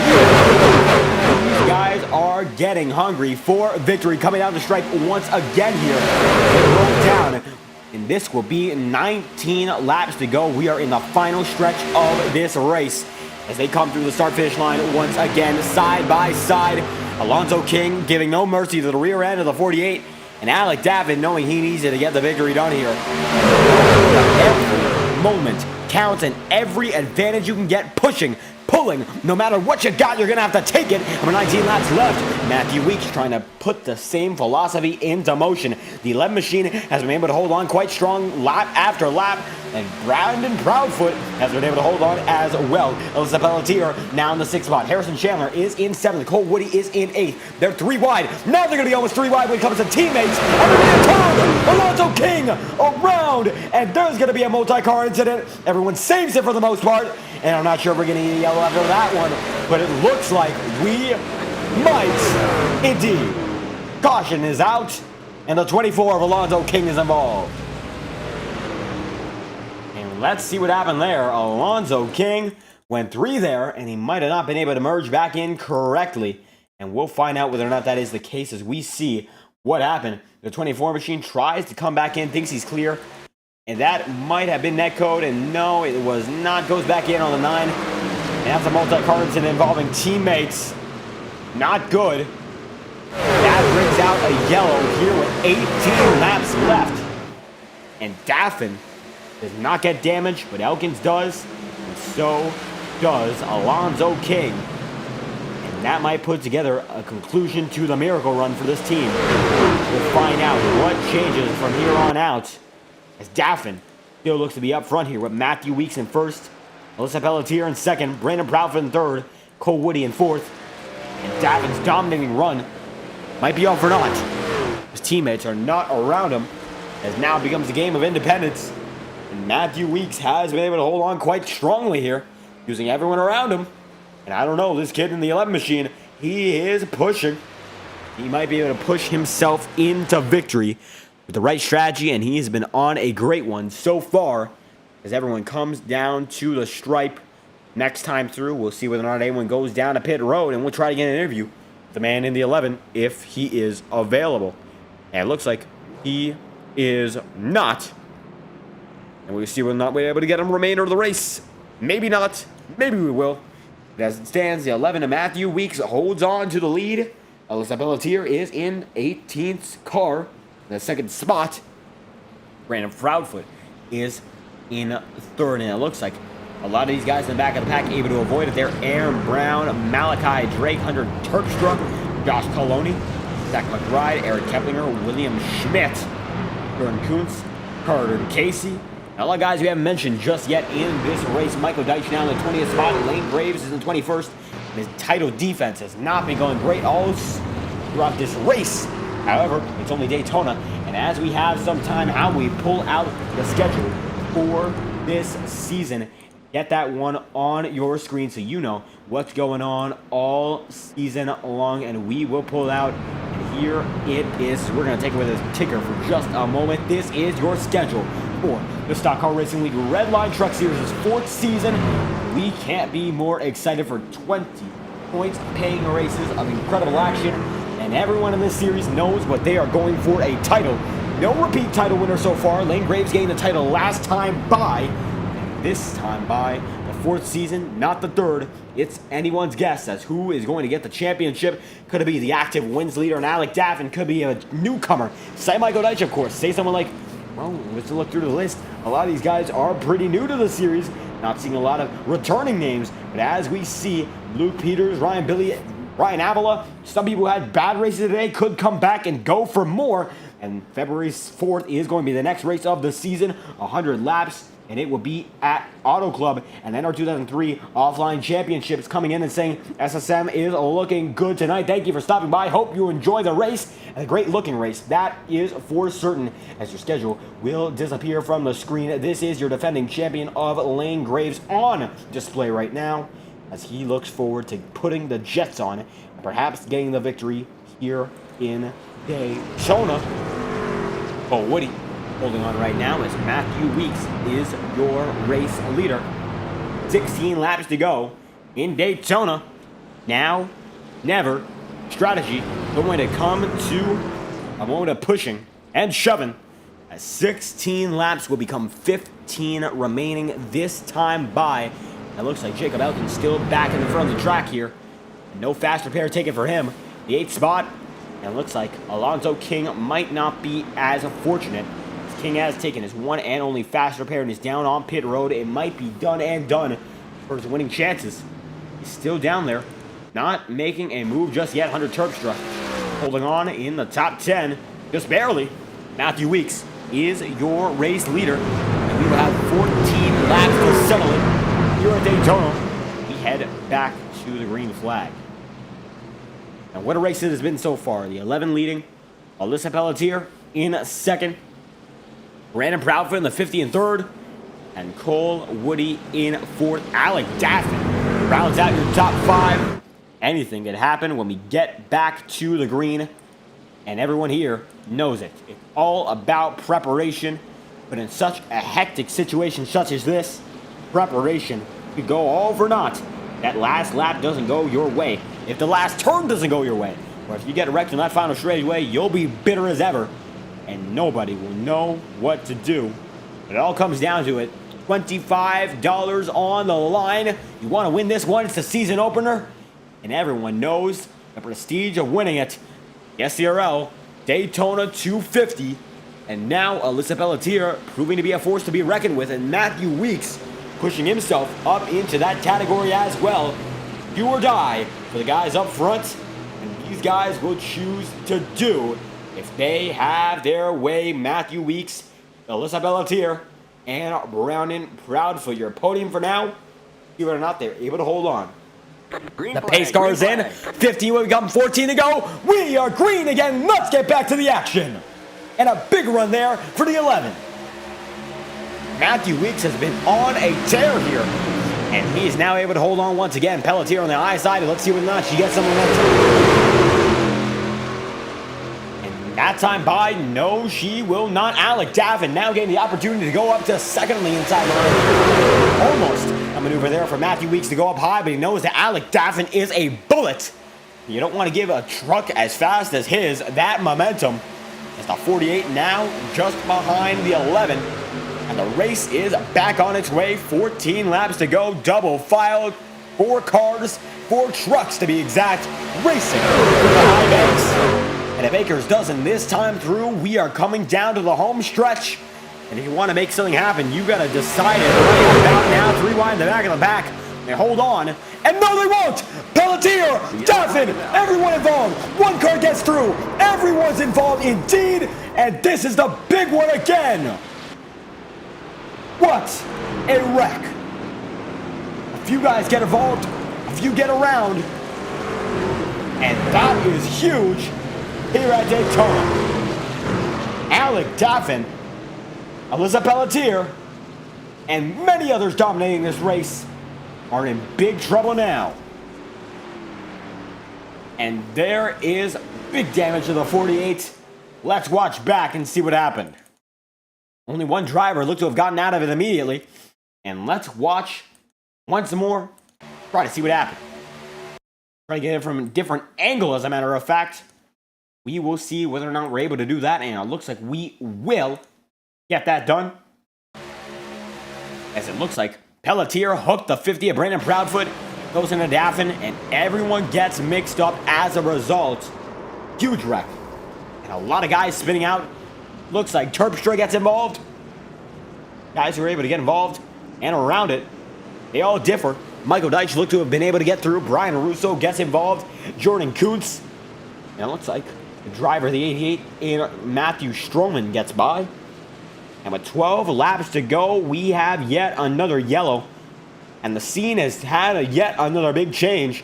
Davis Lewis is not your race leader, but Matthew Weeks is one of the few drivers to get through. And William Schmidt does as well. A spotless 4th position machine. And running in the back plays to his favor. And Schmidt now just outside the podium.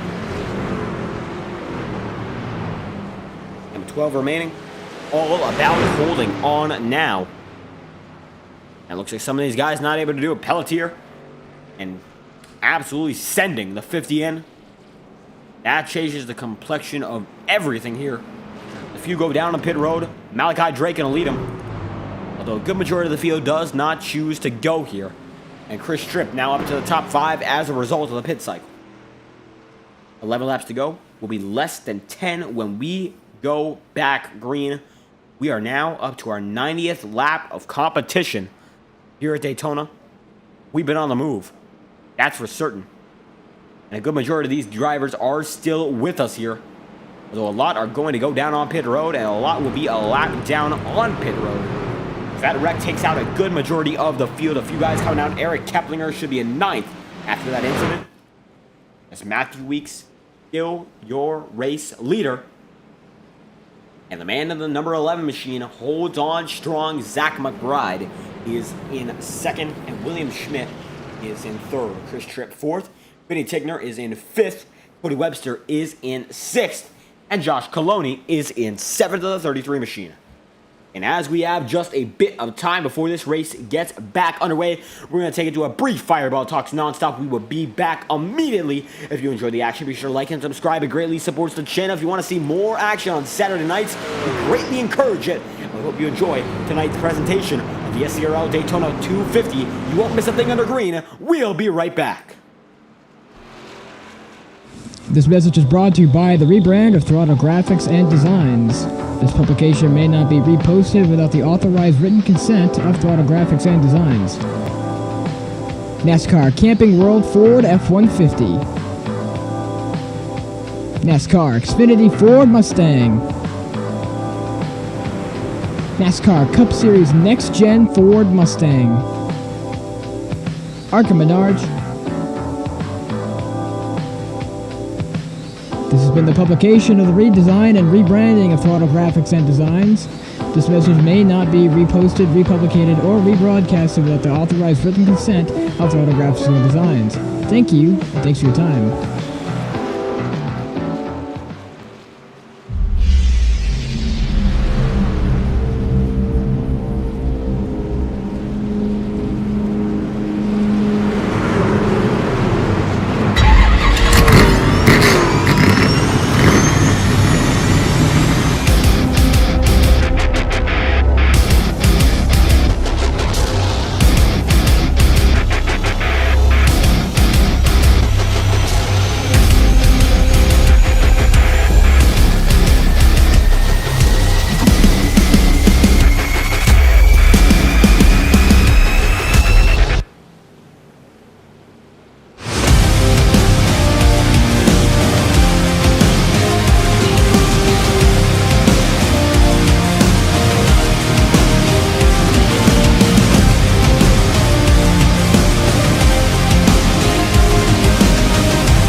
As our brief break is over, we send it back to the race. We are getting ready to go green once again here at Daytona, and Matthew Weeks will lead the way with 10 laps to go, beginning 9 laps to go. The pace car's in. Let's go racing once again. The 11 leads us through. We are down to the final 9. This race is underway once again, and Zach McBride is now in the bridesmaid spot, being passed now by William Schmidt.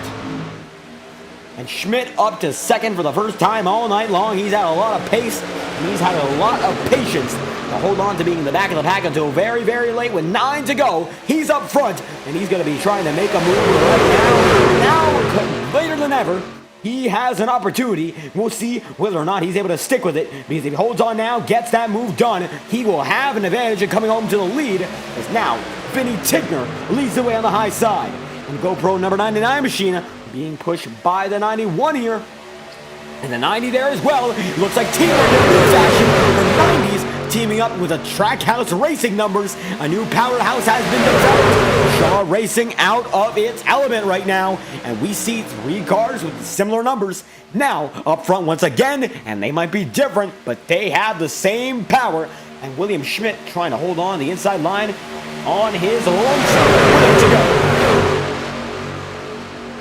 And slowly but surely, it becomes all about managing your tires, managing your fuel, but then it all shifts to managing your drafting. And now these guys know it.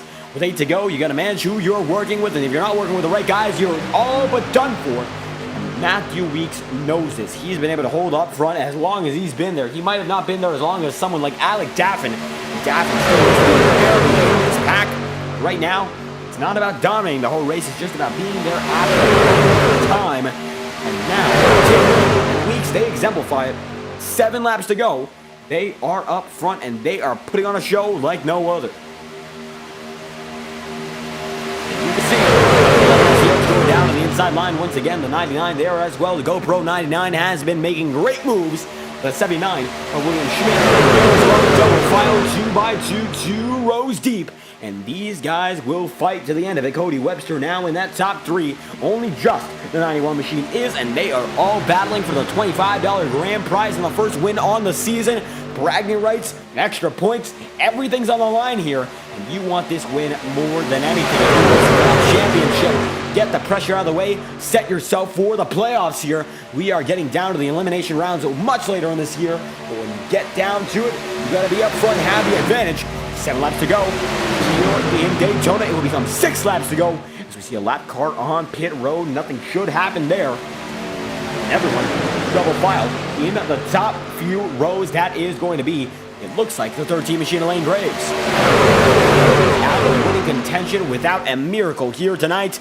And title defense not starting all too well for Graves here. A lot of racing to go and championship tensions. Well, they'll raise up later, but right now Daytona tensions are at an all-time high here at this track. As Vinny Tigner leads barely over Matthew Weeks. And how about the show put on by the 11 and 99? Well, they haven't been up front all race long. They have managed their strategy just about perfect. To be here with 5 laps to go, and they are able to hold on for only a little bit longer. They might have a chance of the victory here. They're still up front, oh so close to the lead. You can see Michael Deitch is up at the 16th, and we've been keeping an eye on him. He simplifies, or rather symbolizes. Brian Russo still with him. Hunter Terpstra there as well. And these guys have now taken about 1 faster band for the most part. A big slowdown, and that's going to be the lap car of Matthew Stroman who slows them down. Everyone able to hold on. Nobody loses spots there. And Stroman just going to lose a little bit of speed as a result. 11, 5 to go. Still holding on strong. Next lap car, they are coming up to it right now at breakneck speed. Nicholas Pressey. And we will see whether or not that is the 94. Indeed, it looks like it is. And from a driver running up so high in position to having the pack lap you, not a good feeling, a very sobering feeling, as a matter of fact, as a driver. You really don't want to have that experience. The 94 goes 1 lap down, and it looks like his chances without a miracle are over. Very unfortunate. We will see where he is next week at Auto Club. It looks like the 92 machine is very, very smashed in on the front end for Malachi Drake. And Drake not having the best time as he's got a damaged car.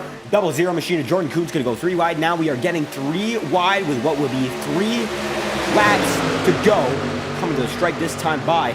Now, it looks like Vinny Tigner losing a lot of Matthew Weeks now in the seat to get the victory. And William Schmidt having to fight 2 rows deep for the second spot. It's getting intense, and now William Schmidt going to desert the 11, and it's going to be 3 wide for the lead.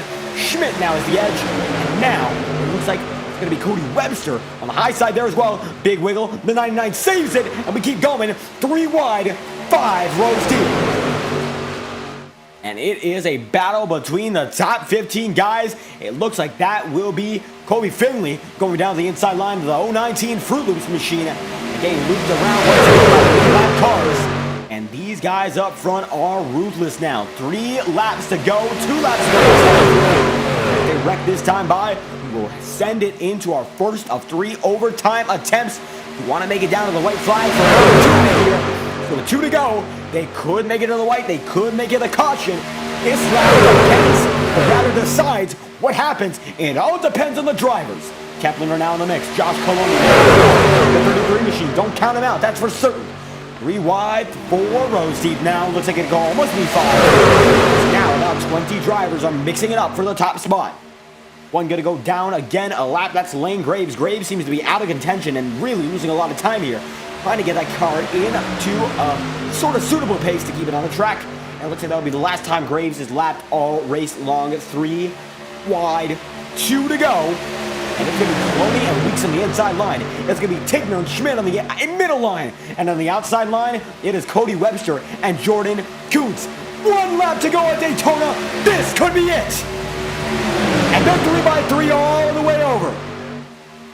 The 79 holding on right now. William Schmidt, 3 wide in the middle. And if they wreck right now, everyone gets taken out.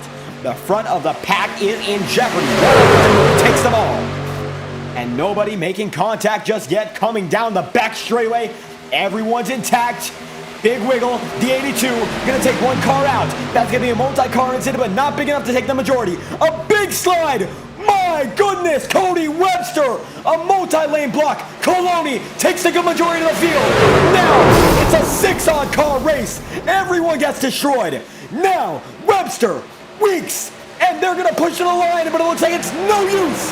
Cody Webster wins at Daytona after an incredible 3-lane block. Are you kidding me? What a move. And what a drive. That is bravery. That's balls to the wall. And that's ballistic. I can't believe that worked. Let's watch it again. And what a move. That's what sealed the deal. He was there, he was on the high side, and he cleared everyone. And that's how we got the victory. Let's watch from the rear view. That's going to give you a much closer perspective. That was risk with a capital R. Look at this. So close. And he gets on the apron too. Gets a bump by William Schmidt, and that's what gives him the win. Everyone goes around behind him. And Cody Webster, my oh my, Jordan Coots gonna push him through. And he wins it from there. $25. And I'd say that drive might have been worth just a bit more than that. What a maneuver. And he put it to work. A difference in victory. The margin, 63 thousandths of a second. And it was oh so close. Had he messed that up, the race would have been over for him. The race would have been over for a lot of guys there. That would have changed everything. I can't believe it. As we look back at it again, what a move. Everyone gets collected. We'll take a look at that as well. Is Vinny Tigner going to be involved in that one? And I just can't believe it. He was so close to getting a rub off of William Schmidt, and he goes up to the middle line again to block. And that just takes a lot of guts. I tell you what. The 82 is Zach McBride, Rex, and he goes down 3 lanes. And then the big wreck from here on out. Eric Keplinger actually comes out the best of it in 15th. And everyone gets involved. What a big shot there. He actually barrel rolls and comes to the line, apparently. That's unbelievable. As you can see, guys are still despawned from there. Cody McCorkle, one of the guys involved. Vinny Tigner able to make it home in 7th. After being one of the catalysts for that wreck. But Webster, I tell you what a drive. At the 91, is just in position 1 after a hard-fought battle all race long. And I tell you what, if we see races like that all season long, we're going to have one hell of a season. Right now, the 91 is going backwards. As he's going to try to take a lap backwards, I think. Wow, what a celebration. And I can't believe it. What a show that was. And now, it looks like Cody Webster going to push a driver home. We'll see which driver that is, trying to get a better angle on it. Shades of cars here. Except this time by, I think the 91 won the race. Even though he's pushing a driver. Cody Webster.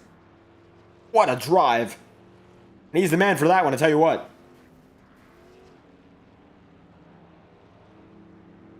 And Cody will drive it through. Matthew Weeks already waiting for an interview. We'll get to him. Podium interviews are in effect, and the order will be first to third.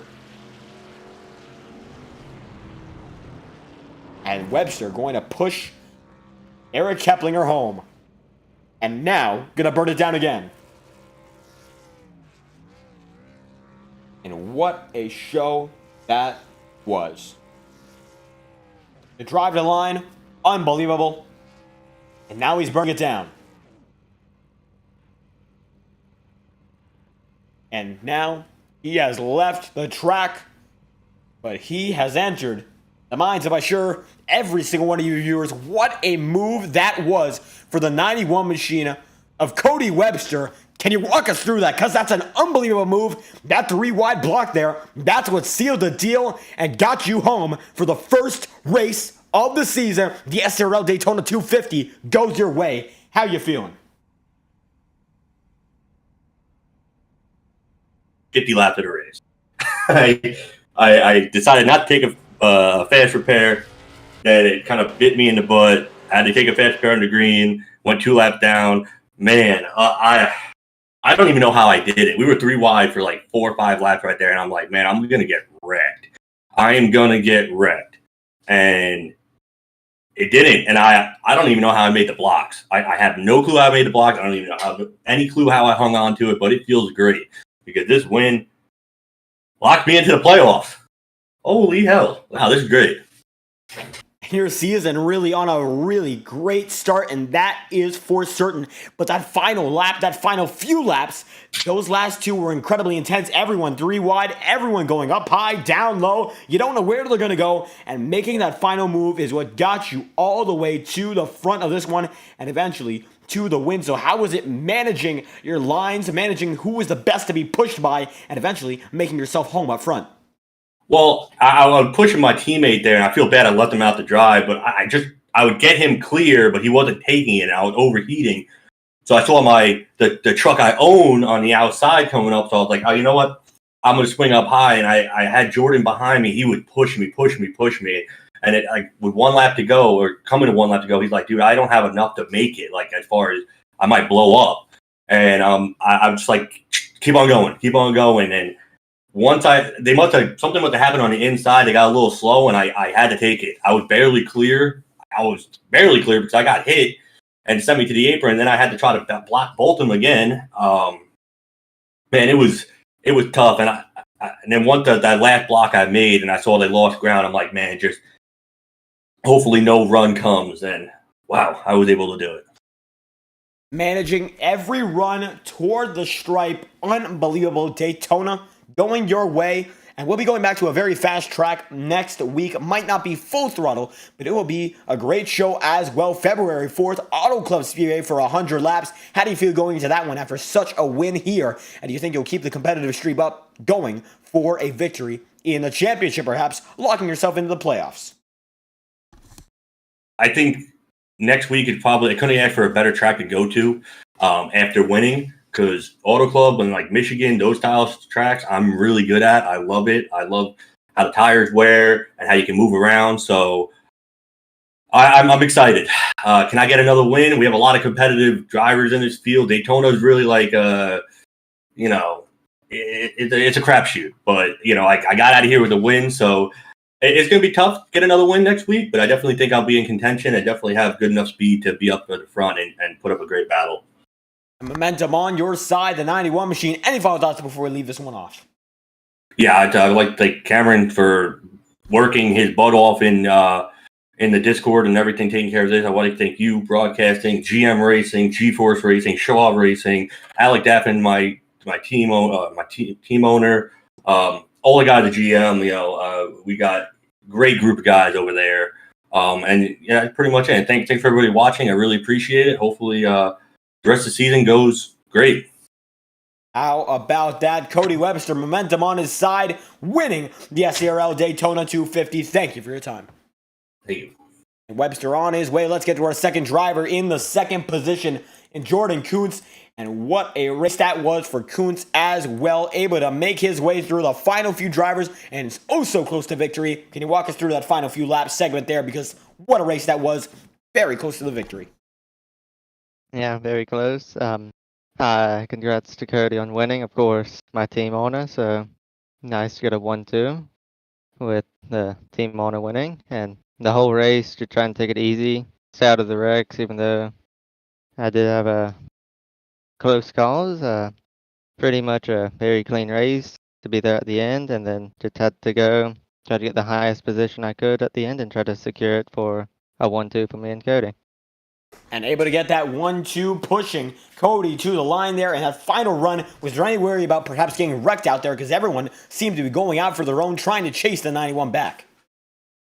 I mean, at the end of the race, you made it, so I would just going for it all that I could. If I get wrecked, I get wrecked. At least I made it to the end and worked out for as much as I wanted out of this race to survive and get a top 3. And a great start to your season, not locked into the playoffs. However, getting a great run with a lot of momentum going into Auto Club, and that's going to be a very similar style with a lot of fast racing, not full throttle, and perhaps not everyone's going to be in contention. But if you got the momentum and the speed to do it, do you think you'll be able to contend? I think I'll definitely be able to contend. This is my first time running competitive league, like oval league, in a long time, so it's going to be interesting how I stand up to everybody else. But I think I may just have a shot. How about that? Any final thoughts before we get through our first interview of the season, and perhaps first of many between us, as you got a lot of momentum on your side? Yeah, I'd like to first of all thank you for broadcasting this race, and everybody who watched this race, and my grandpa for supporting me as always. And how about that runner-up tonight? A lot of momentum indeed. Looking forward to next week. It's Jordan Kuntz. Thank you for your time. Thank you. There we have it. That is the driver of the 00 machine. Now let's get on to your third position driver. And as we see on your screen, oh so close to that runner-up spot and oh so close to the victory, Matthew Weeks coming home 0.003 of a second ahead of Ryan Kendrick for the third spot. And that's the margin that got you into interviews here in this race. How do you feel after tonight's event? Oh, sorry there. My mic was still muted. I feel good. Wish I would have won that thing, man. It was close. That was a good race. And a good race for you, indeed, able to manage everything. As a matter of fact, you did not take any fast repair according to timing and scoring, so just managed it very, very cleanly. And we saw you come up toward the end of the race with a lot of speed. There's a lot of dominators like Alec Daffin slowly but surely fell out of the picture. And how was it making your way up there and eventually establishing yourself very late as perhaps a race favorite? It was challenging. I knew, like, I rode like 7th between like 12th the first half of the race, and I knew like track position was key. It was just the lines were just so even. Everyone was pushing good, so I think one of the stops I took just fuel only to get track position, and then we managed just to stay up there. I knew getting on the bottom would probably be the best bet, and I tried and I tried, and I just wish the 33 would just push me harder, because if he did push me, I don't think Cody would have won that race. I think I would have had it. It all came down to who was pushing who at the end of the race, and you are right about that. We saw Cody Webster making the 3-lane maneuver, blocking throughout the field and eventually keeping himself out in front. So how was it choosing the perfect guy to go with all through the lines? We saw you were on the inside line for a good majority of that final run, and that kept you up front. So was it all about who was the fastest or who was the most stable, and what really led you to being up front with those guys? I knew him and I guess it was his teammate. They were working good together, and I noticed those two were really working well. So I was like, okay, everything from the start of the race is like, if they pit, I'm pitting. If they don't, if they stay out, I'm gonna stay out. I just knew who to work with that. Most of these guys I've never raced with before. I think Cody McCorkle is the only guy that I've raced with in this league. So, the majority of the race, I was kind of learning people's tendency of who could hold a push, who could push, who was able to hold a line or erratic, whatever. But majority of the guys were fast, and the guys up in the top 10, man, they knew what they were doing, and it was fun. It was probably one of the best truck Daytona races I've ever been in. And how about that? And we still have the opportunity to show you one of the best Auto Club truck races next week. Going to be 100 laps there, so how do you feel going into that one? Will we see you contending for perhaps a lock-in to the playoffs next week, getting a victory on the season? Probably that's one of my better tracks. I love Auto Club, and slipping and sliding, making the tires wear is my favorite type of racing, so I'm going to try to go get it next week. And any final thoughts before we leave this one off and head to next week? Good racing, everyone. Good win, Cody. Shout out to JD Designs making the truck real quick before the race tonight. Shout out to you, doing the broadcast, man. I'll watch it back. First time here, so man, I'm sure you done a hell of a job. And how about that, Matthew Weeks? Thank you once again. Podium position tonight, and oh so close the margin was there. So what an exciting finish and what an exciting start to your season. Thank you for your time. Yeah, thank you. You have a good night. There we have it. That's Matthew Weeks. Now we're going to get into your race results. The 11 machine, the final driver on the podium. Cody Webster, I'll tell you what, I'm not going to keep that move out of my head for quite a while. A 3-wide maneuver on the third turn, the final lap. You don't see that all too often, and that's the magic of this Stock Car Racing League group. The Redline Truck Series never disappoints. We're showing that on display here tonight. These guys are forces to be reckoned with. Cody Webster wins by 63 thousandths of a second over Matthew Weeks in the third position, and Jordan Coots in second. Then Ryan Kendrick fourth, William Schmidt in fifth, Joshua Coloni in sixth, Vinny Tigner in seventh, and Cole Woody in eighth, with Cody McCorkle in ninth, and Hunter Terpstra in 10th. And from there on out, we got the 11th position of Zach McBride. Michael Deitch makes it into the 12th, Davis Lewis in 13th, Brian Russo 14th, Carter Casey 15th, Mick Edmondson is in 16th, Talon Drake is in 17th, Malachi Drake is in the 18th spot. Tyler Nolte, the final driver in the lead lap, is in 19th, and the Chris Tripp machinery is in 20th. For their out retirees and such, Eric Keplinger not able to make it to the line on time to be scored as lead lap driver. The final driver to make it to the start-finish line, however, was the 60 machine.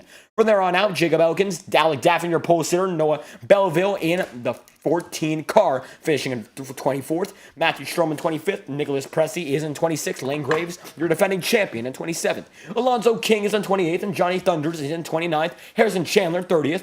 From there on out, Colby Finley, Alyssa Pelletier, Brandon Proudfoot, Aaron Brown, Dylan Butler, Mike Campbell, James DeCarolis, Ryan Avila, Ryan Billy, and Brian Bile, my apologies. And the final driver, 40th position, Luke Peters, your first retiree, almost made it half of the way through this race.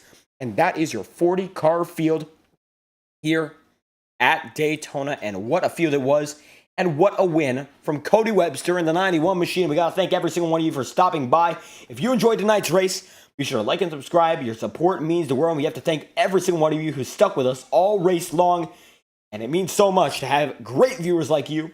We hope to have you back week after week. The place to be for sim racing, Fireball Talks NASCAR live. And if you like more like this, we got this on Wednesday nights, Thursday nights, and coming up soon on Monday. We've got something really special to prepare for you, so we hope you have an interest in that. Monday night, 9 Eastern, we will be live with a special presentation. What's next here on FTN? Hope you enjoy it, and we will be back then. So we hope you will come back whenever we're live on Fireball Talks NASCAR. This has been a great race. The SCRL Daytona 250. We thank you for stopping by. Hope you have a great night.